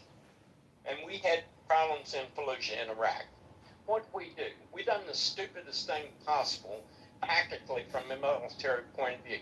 We sent Marines in door to door, kicking down doors to try and root out some terrorists that had got some of our contractors. Now, it's the same thing in this war. If we'd been smart in Fallujah, what we would have done would ring the city of Fallujah with artillery and with tanks and with aircraft and drop pamphlets in there and told the people of Fallujah, you have 48 hours to come out and be inspected or we're going to level the city. They couldn't have inflicted one casualty on us, and we could have told them, look. Okay, again, that's a great suggestion in hindsight and all that. But what does that have to do with the topic? Well, I'll tell you exactly what it's got to do with. What it has to do with, we base political pressure from the left because they know this is a winning argument for the midterms. We base political pressure not to put boots on the ground. And I've even seen people who give this proposition, Iran's just kicking our butt. No, the only reason we're in this situation that we're in right now is because we've engaged in a little battle of ping pong with missiles and drones. Instead of using the full force because we have not got the political backing to go in and prosecute this war like it needs to be prosecuted. Are you making the same argument for nuclear weapons? No, I'm not. Because you said full force. No, let me finish my thought here because this is important. Who else is a major player in this? Israel. We should have went to Israel and told them we were going to form a joint group, put boots on the ground in Karg Island and along the coast, strip Iran of their ability to do anything in the Strait of Hormuz, shut down their oil facilities, and go fully aggressive. As long as we're playing ping pong with them, we're shooting Patriot missiles and all these high-tech missiles while they're flying drones. We're playing their game. But if we would have prosecuted this because political, this is a political, not a military thing, and anyone with a brain in their head to think that Iran has the military might to stand up to us is insane. The only reason this is going on is because we are in a political war, as we always get into, like we got in Iraq, Afghanistan, and we're not unleashing the full power. We should go to Israel and say, look, we're going to take Carg Island. We're going to strip the coast away from Iran. We're not going to go full inland on an invasion. We're going to strip them down to where they have absolutely nothing that they can do. And we're going to take away this ability for them to do anything in the Strait of Hormuz. But instead of doing that, we're burning through money because we want to play ping pong with Iran, which is playing into their game. Anybody that's ever played athletics knows this. This is what you do. When you play someone in a sport or in a war, you force them to play from their weakest point. We're letting Iran play from their strongest point, and it's draining us dry. But as long as we got people sitting on the sideline like this guy saying, you know, in the Washington Post, trying to make these political snipes, or people saying, oh, you can't do this or that. And as long as we're constrained by that, instead of fighting a tactically sound military engagement that would strip Iran of its ability to do what they're doing, of course you're going to be in this position. Because you're not fighting from a military point of view, you're fighting from a political. And I even seen someone say, Excess has won war and he's going to lose it. Are you serious? The only way we lose this war is political. It's not military. Anybody that was a military commander would say, you go in and you take the coast. You take Carg Island. There's another island down there where they get a lot of their stuff in, that they take inland that supports their economy. You strip them of the ability to function as a nation. And you say, there, okay, deal with that. But instead, we want to sit there and play ping pong. We spend $1 million a shot. They spend whatever a low-cost drone is a shot. Of course they're going to win. But it's not tactically because they're militarily superior. It's because we as a nation do not have the kahunas or the political will to fight a war and prosecute it like it needs to be fought. And that's the bottom line behind all this. Well, I'm going to challenge you a little bit about that, because there were meetings up on the Hill, and the reporting is, and we talked about it yesterday, that both Democrats and Republicans felt that when excess at all to request $63 billion emergency appropriations for this war, that they're reticent to do so. Not just the left that finds political advantage to this, but Republicans as well, because the administration, they've said, failed to articulate exactly how they would expend that money. So, of course, Congress is their responsibility to determine what monies are appropriated, and they said no. And it's not just the Democrats, it's the Republicans as well, Steve. Here, are you really telling me that if this thing falls apart, Hakeem Jeffries won't be the first guy to the mic just slobbering on himself about how badly we handled this war? Of course he would, but that's not what I just said. And, I know it's not. You know, and sometimes I think I say things and I'm not very good at articulating. I think I'm pretty good at articulating, but that's not what I said. I said they ran out. They're running out of money. According to the Washington Post, they're weeks away from not being able to prosecute this war. Weeks. Okay. So said that they recently went up to the Hill to get support for over $60 billion of emergency funding that the administration felt that they needed. And both the Republicans and the Democrats are reticent to do so. Now, maybe for the Republicans as well. Maybe for the Republicans as well. Okay, let me ask you a question. Can I say it? Go ahead. Maybe for the Republicans as well. It's a case of... Go ahead, I'm sorry. Maybe for the Republicans as well. It is a case of they're looking at the midterm elections and they don't want to appropriate any more money before the midterms. I don't know their reasoning. Of course it is. But I do know that in interviews with the media, several of them said the reason that they were not amenable to this approach to give them the money that they need is because the administration hasn't been able to give a clear-cut answer to them about what is the mission and what are you going to do with the money. Well, let me ask you this. What if Hexas goes up to the hill and says, look, here's what we're going to do.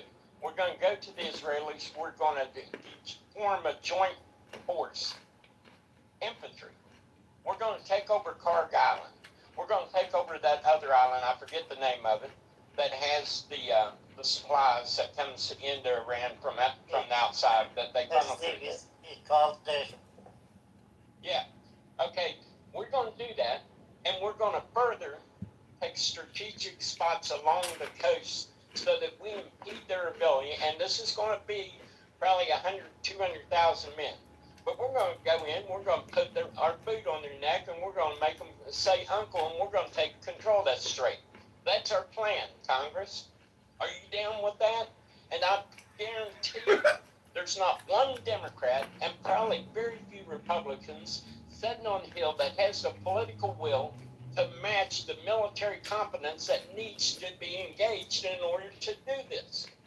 Of course he's going to dance up there because he can't shoot with them straight because they're a bunch of weasels that doesn't want to face reality about what it would take to win this war instead of playing ping pong with missiles across the Strait of Hormuz. You can't win a war like that.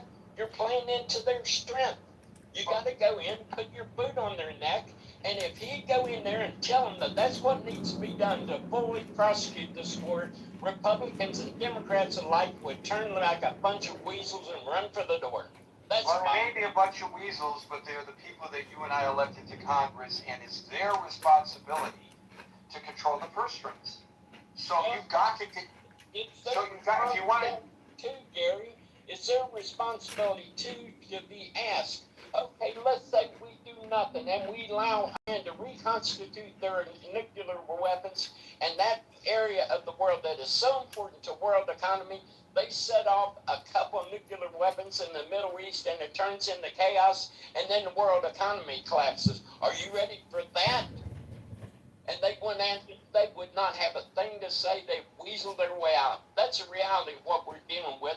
That's the reality of what they're unwilling to face. And that's the reality of why we're sitting here playing ping pong across the Strait of Hormuz instead of facing the military situation the way it needs to be faced and prosecuted the way it needs to be prosecuted.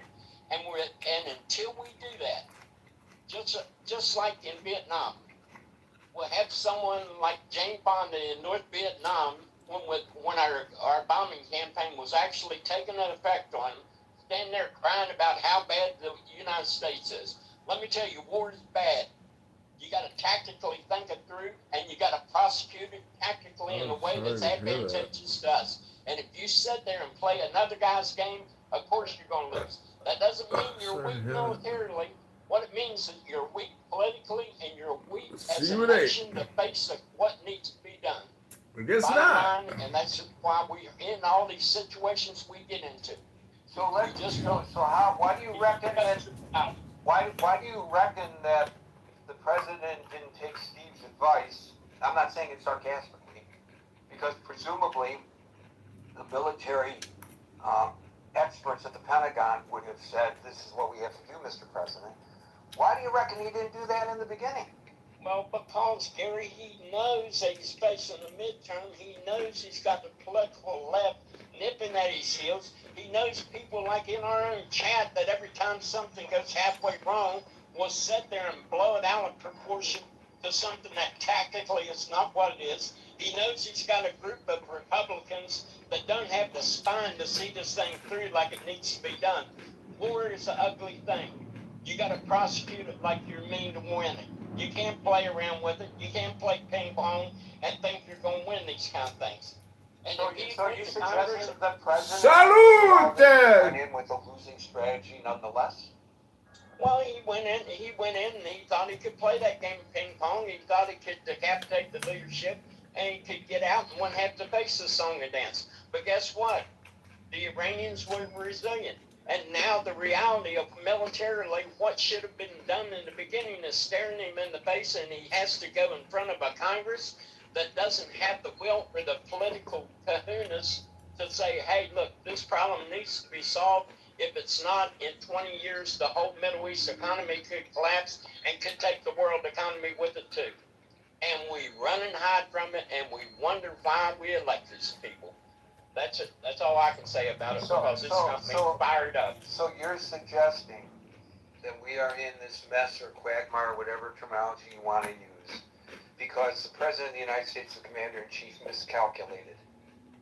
Not because of Congress. Because remember... Well, I'm saying he probably thought that he might be able to get away with it.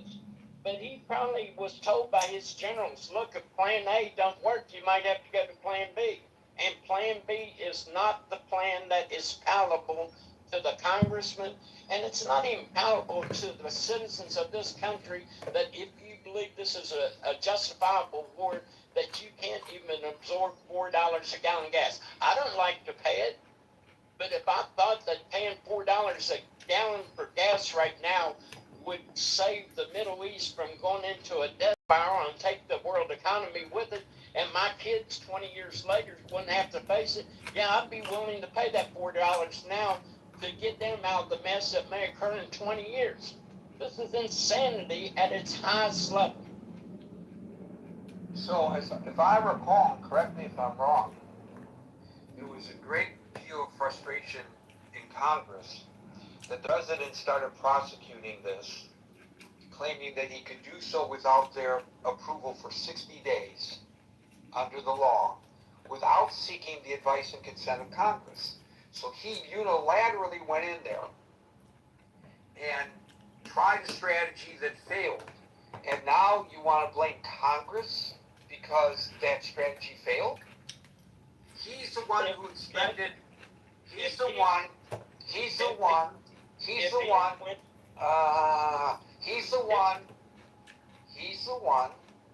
who expended more munitions than we have the capability of replenishing.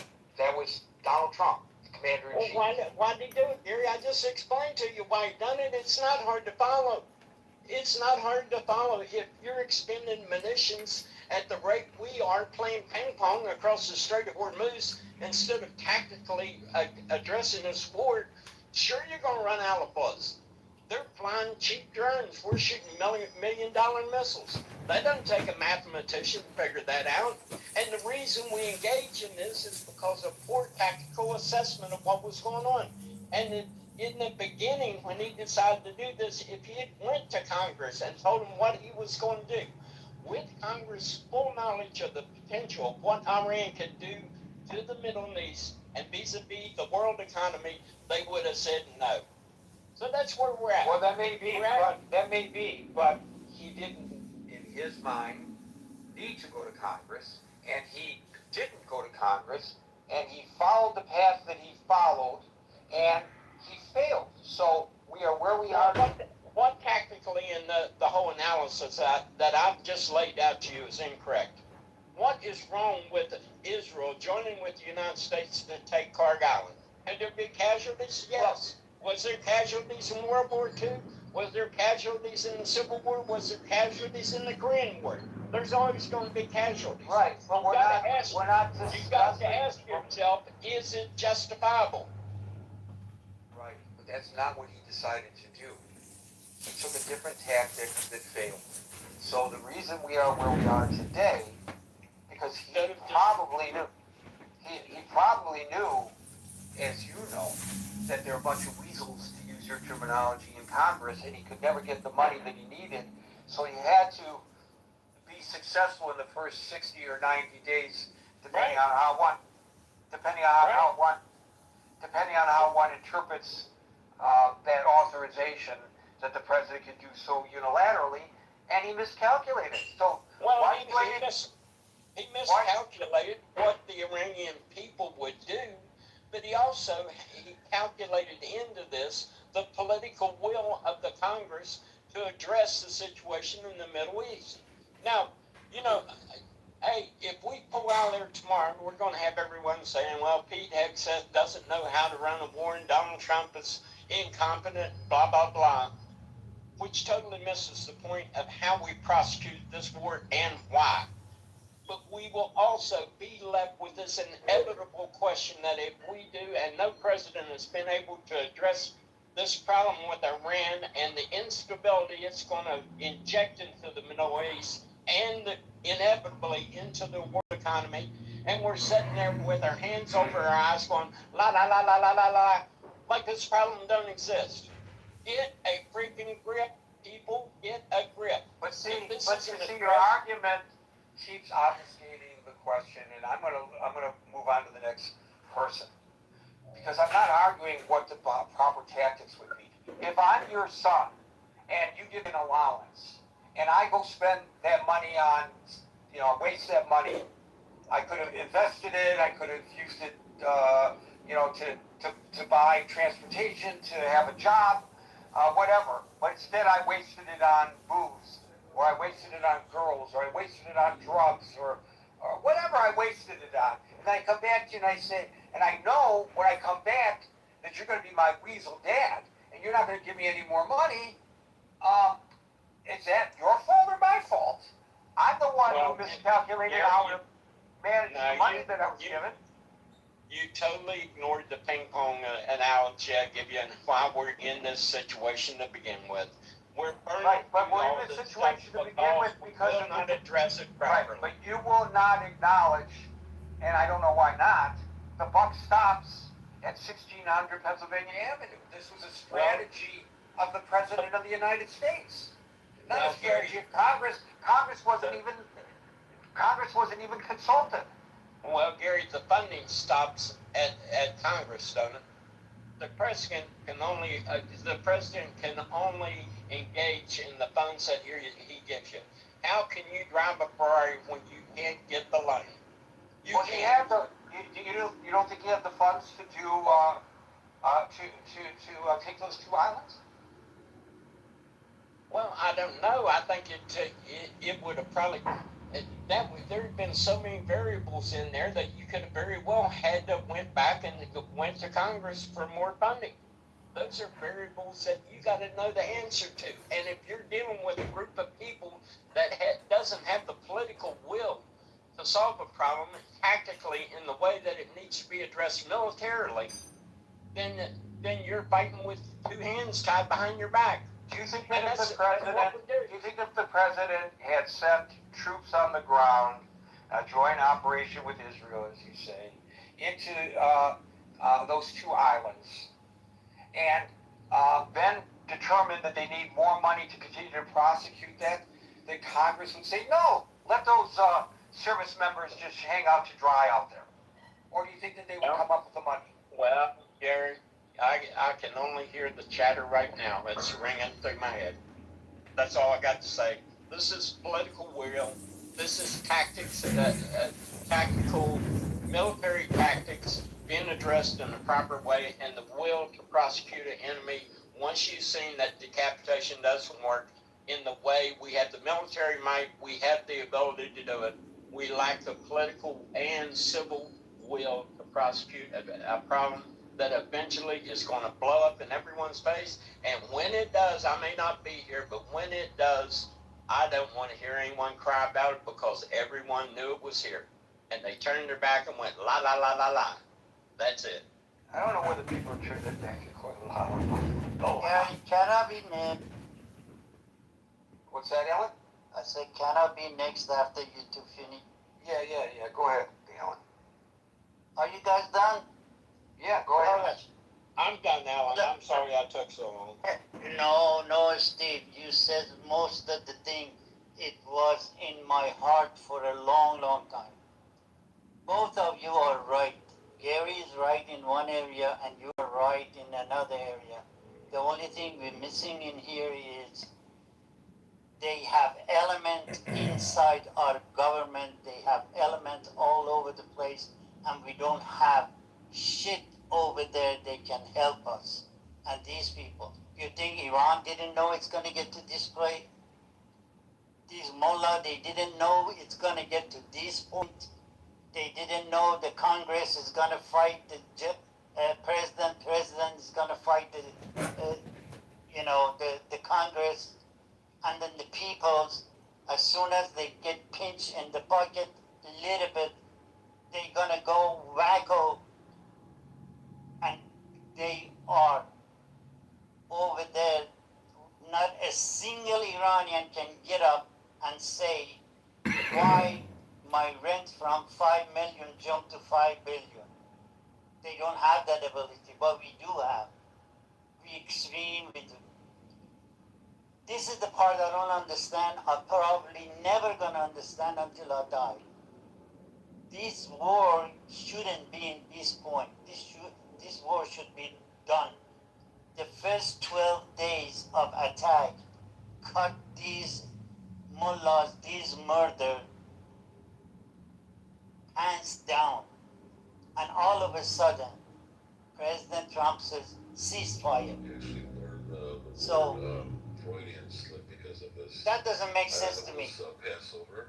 You go in full power, you go and get in, and you're almost done, and you had 80 million people behind you. This is the part I don't understand. 80 million people. They were screaming to get rid of this regime. They were willing to help you. That's what they did to Mossad. Mossad lived in Tehran for many, many years. By themselves? No, with the help of people. And you got this administration bypass that, says ceasefire, and there you go. Negotiation.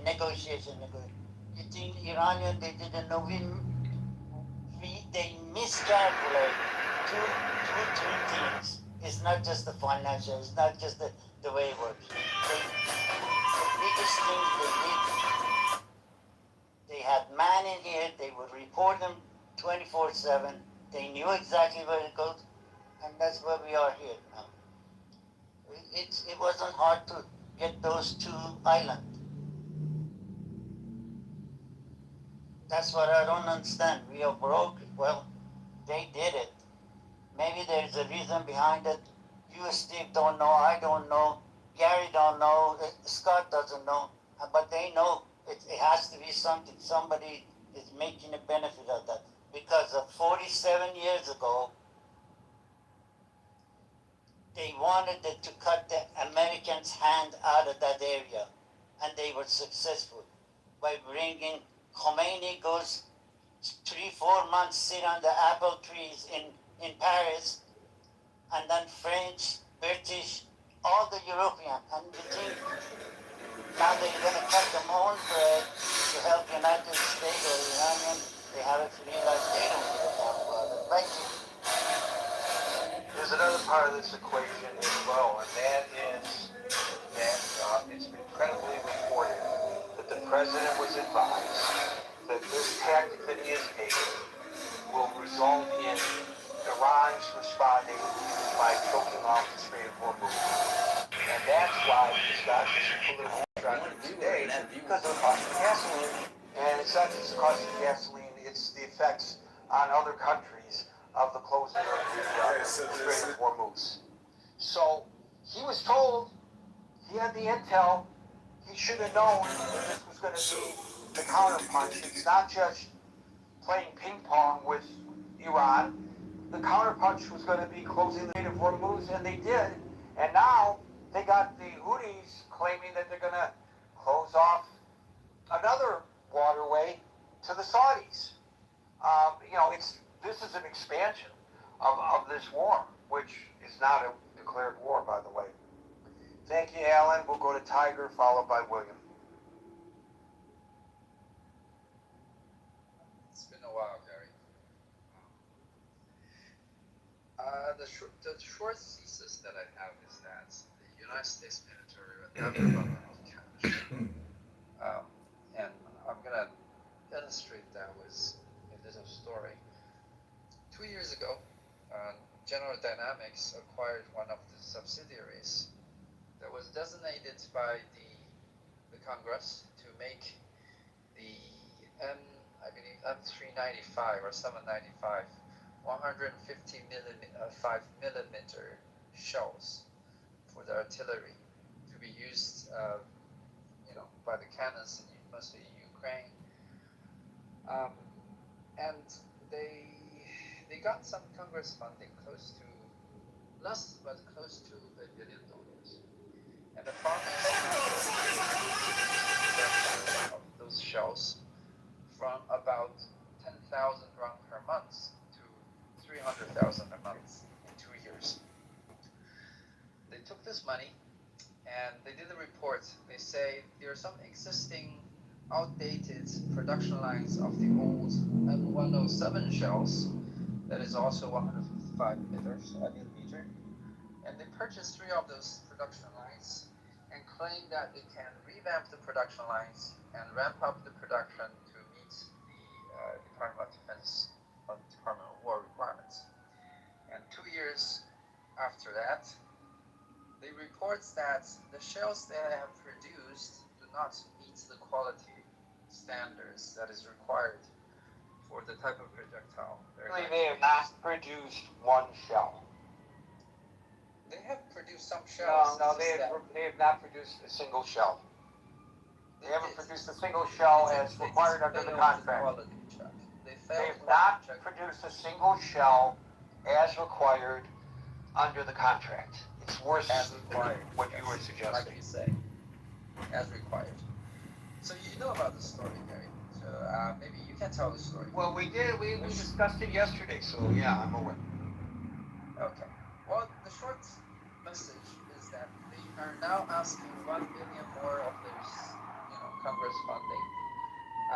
Even that General Dynamics also pledged $200 million of their own money, which they claim has already been put into the production lines.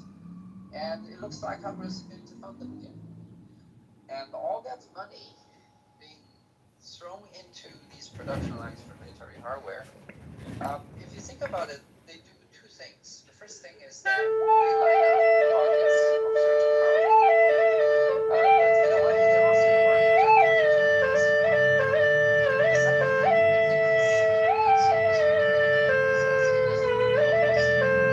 is of these wars. I think one of the goals is to use the war as an excuse not only to enrich some people, but also to try to increase the productivity of the United States industrial base. And despite the fact that they have produced no usable shells after close to $1 billion of funding, in a way they're achieving that. And despite the fact that the United States is $40 trillion in debt, it is clear that since the United States has the power to create liquidity out of nowhere, and when they get injected into the U.S. economy, most of that gets parked in the U.S. assets. That will basically show up as appreciation of the U.S. stock market. Everybody is happy. People are getting rich. Economy numbers will look good. It's an afterthought what happens in Iran, in a sense. It's also an afterthought for this administration, at least, what will happen in the long run to the U.S. debt. And I think that's something that the American people should really be vigilant about. And after all, my assessment is that the Iran war, regardless of the result, will not advance U.S. As long as I know that you're listening, John, I just want to share with you why I'm confused. So you can just listen. You said, I don't know everything. I admit it. Especially when it comes to normativity. I don't even understand normativity, to be honest. But I had to look up what does non-normative mean with respect to wrong. And apparently non-normative just means anything that simply describes, as you said, and I understand that part, what describes, observes, or presents facts without. Oh my god, Jacob cut his hair and took a shower. Smelling like roses. Hello? Try reading a book. Sometimes reading a book is extremely useful. Thank you, Tiger. William, followed by Andrew. Okay, I've got about 5 points, and some of them are brief. One of the things was cameras. We have plenty of cameras mounted on the various military platforms that we're deploying, and we've got satellite footage and all kinds of images. So if we wanted to deploy or educate the public with those images, we certainly have the material capacity to do so, and probably have safety images. Well, let me just interject by saying,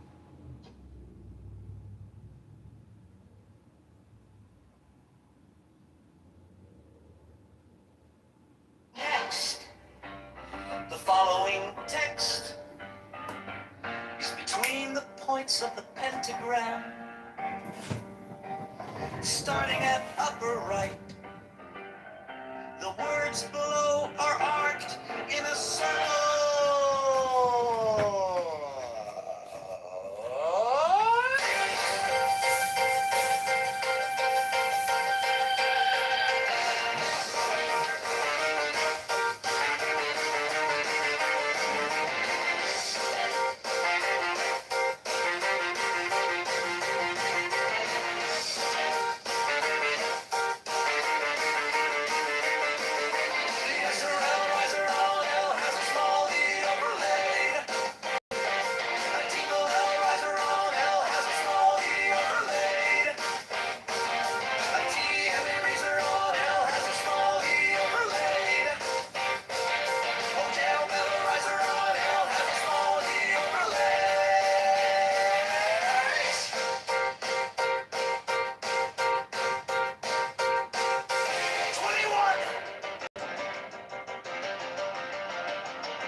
Now ye shall know that the chosen priest, that axle of infinite space, is the prince, priest, the beast, and in his woman called the Scarlet Woman is all power given. They shall gather my children into their fold.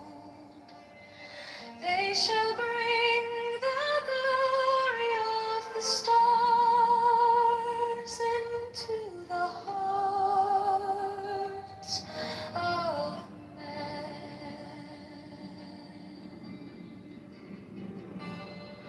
16, for he is ever a sun and she a moon, but to him is the winged secret flame, and to her the stooping starlight,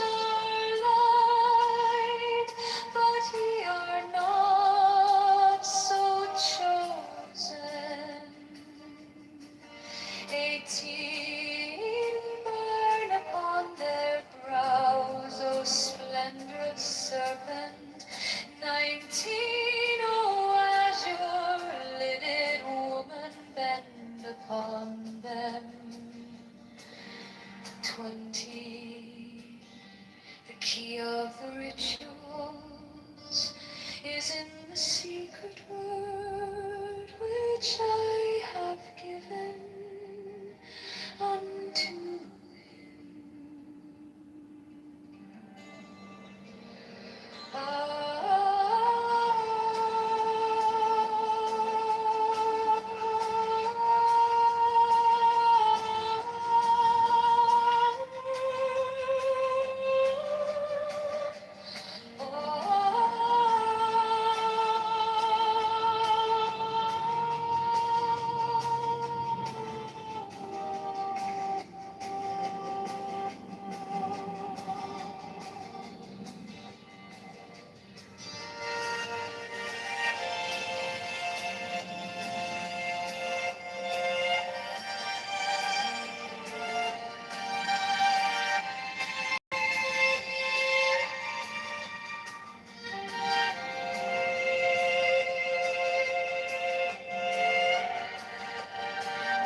is to see your joy.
Gemmed azure is the naked splendor of new age.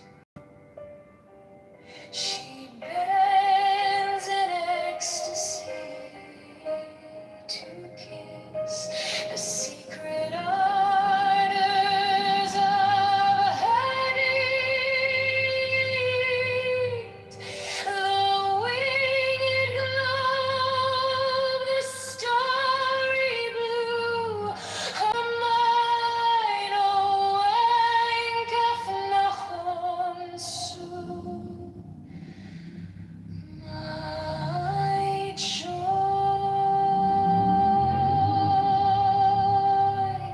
is to see your joy.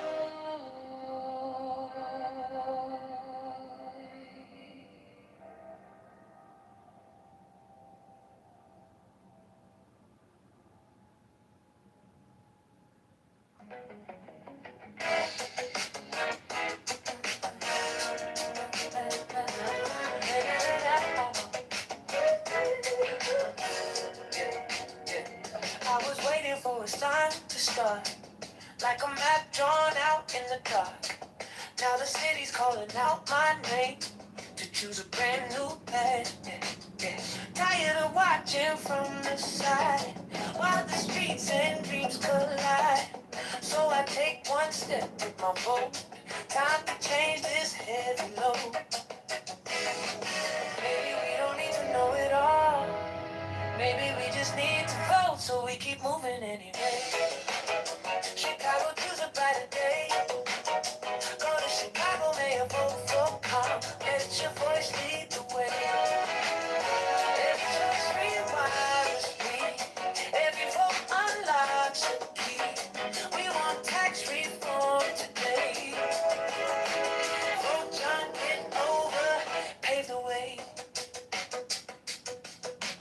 Doubt's still riding in our heads, but it won't get the final say. We can rise and stand as one. Grow Chicago starting today. We don't need a perfect line, just a reason, just a sign. Every inch we claim is ours. Every step can raise the bar. Go slow, go fast, just don't go back. Trust the rhythm in this town. Time to lift our future now. So we keep moving anyway. Chicago, stand up, have your say. Go to Chicago, mayelection.com. Vote John Kitover today. Make a choice, rewires we. Every vote unlocks a key. We want tax reform right now. Grow Chicago, rise up now. Mine is the head of the man, and my inside is keen as the hawks by my bed. I am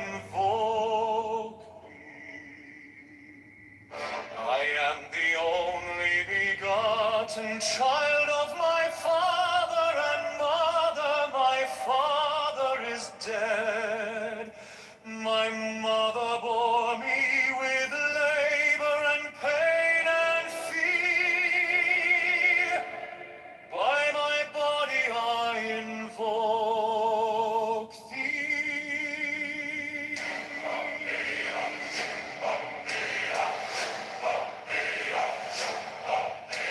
About me shine the diamonds of radiance, white and pure. By their brightness I invoke thee.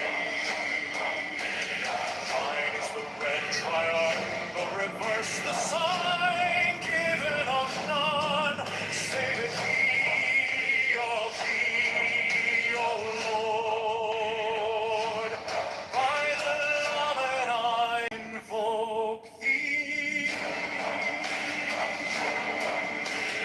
Mine is the garment of white, sewn with gold, the flashing of day that I wear. By my robe I invoke thee. Mine is the sign of Apophis and Typhoon. By the sign I invoke thee. Mine is the turban of white and gold, and mine the blue vigor of the intermediate. By my crown I invoke thee.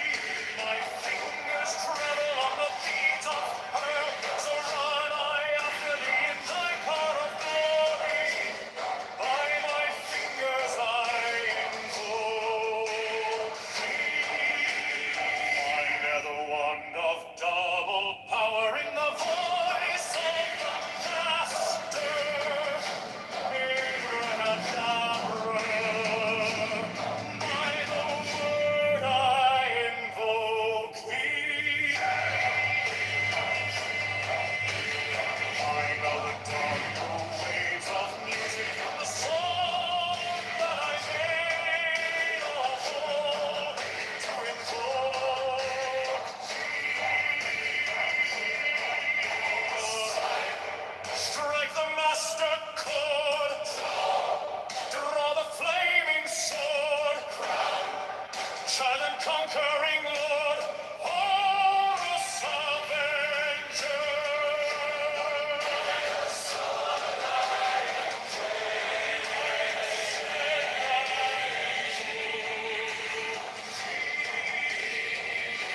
My hand is thy sword of revenge, let it strike at thy cheek. By the sword I invoke thee. Voice of the 5, the voice of the 6, 11 are the voices. Abracadabra.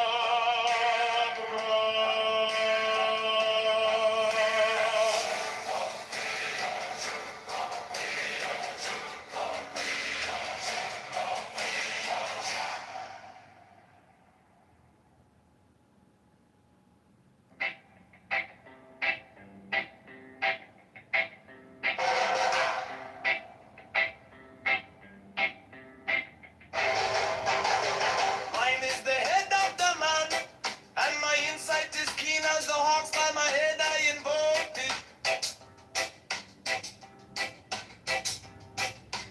I am the only begotten child of my father and mother. My father is dead. My mother bore me with labor and pain and fear. By my body I invoke thee.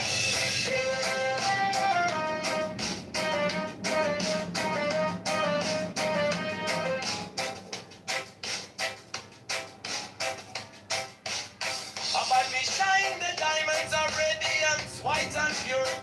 Their brightness I invoke thee.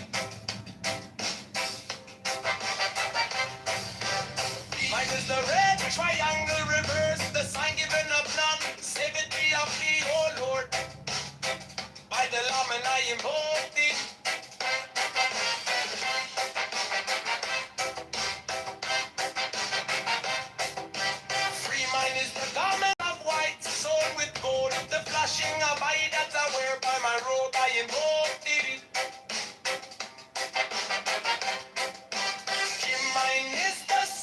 of puppets and typhon. By the sign I invoke thee. For mine is the turban of white and gold, and mine the blue vigor of the intimate. By my crown I invoke thee. My fingers travel on the beads of pearl, so run I after thee in thy car of glory. By my fingers I invoke thee. I hear the wand of double power in the voice of the master. Abrahadabra, by the word I invoke thee. Be mine are the dark blue waves of music in the song that I made of old to invoke thee.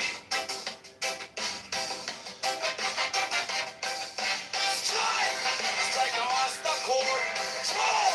Draw the flaming sword. Child and conquering Lord. Horus, avenger. By the song I invoke thee.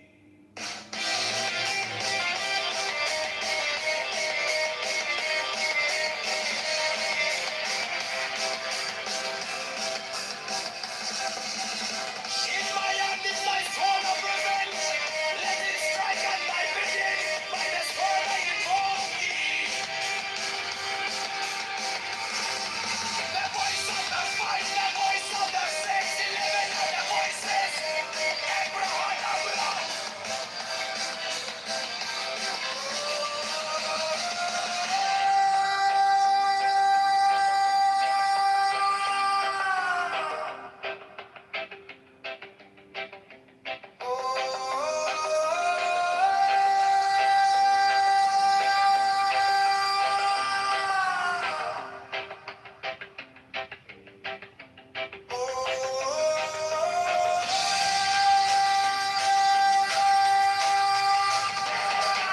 The voice of the fight, the voice of the 611 of the voices. Abraham.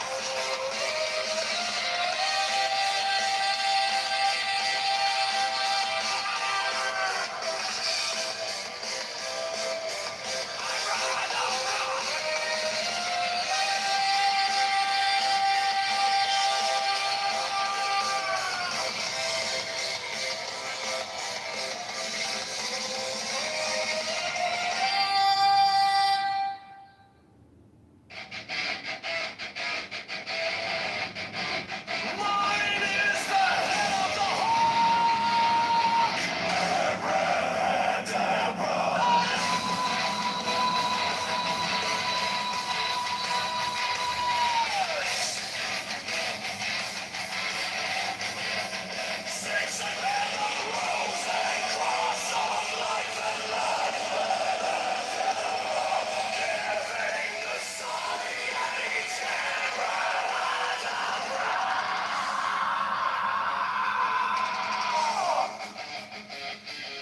remaining sign. The invocation concludes. Therefore I say unto thee, come thou forth and dwell in me, so that every spirit, whether of the firmament, or of the ether, or of the earth, or under the earth, on dry land, or in the air, of flowing air, or of rushing fire,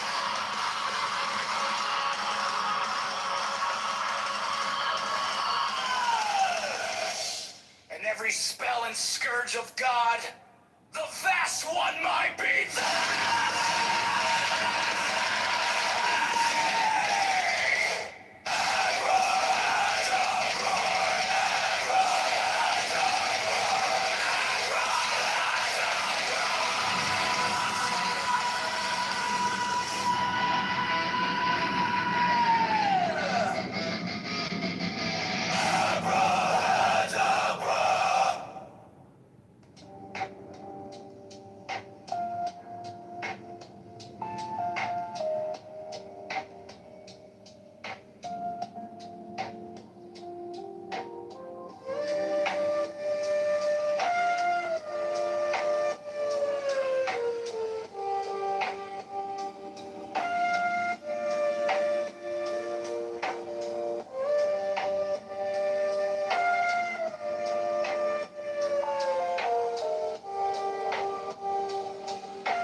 Anybody else hear that definition? What y'all? I don't know the accent to actually define it. You know, like, you know, straight to it, like less than this year's definition. But based on what he was saying, I wanted to know what. Asking me a question, Alvin. Thank you so much for that. That was a great exercise, Alvin. Thank you so much. I appreciate you. David, what's up? Yeah, if I had a question, I just wanted to apologize for earlier on today. Oh no, don't worry about it, David. I'm only messing around. Well, we kind of rough in here. We rough in here, don't worry. Yeah, Honey Badger and I have a little bit of a history, and just to kind of, because he wouldn't let me get it out, and I had to leave to go back to work. But I told him that, you know, he just likes to be whatever. So I told him that if he has such a problem with Christianity, I mean, he needs to get up and have to curse out everybody that led to. Yeah, dude. He was raised the Catholic. Listen, he's doing a fallacy. He's doing the one true. You know what the one true Scotsman fallacy is? Oh, what's that? So I rename it by calling it the one true Christian fallacy. You see, he's looking at it from the outside.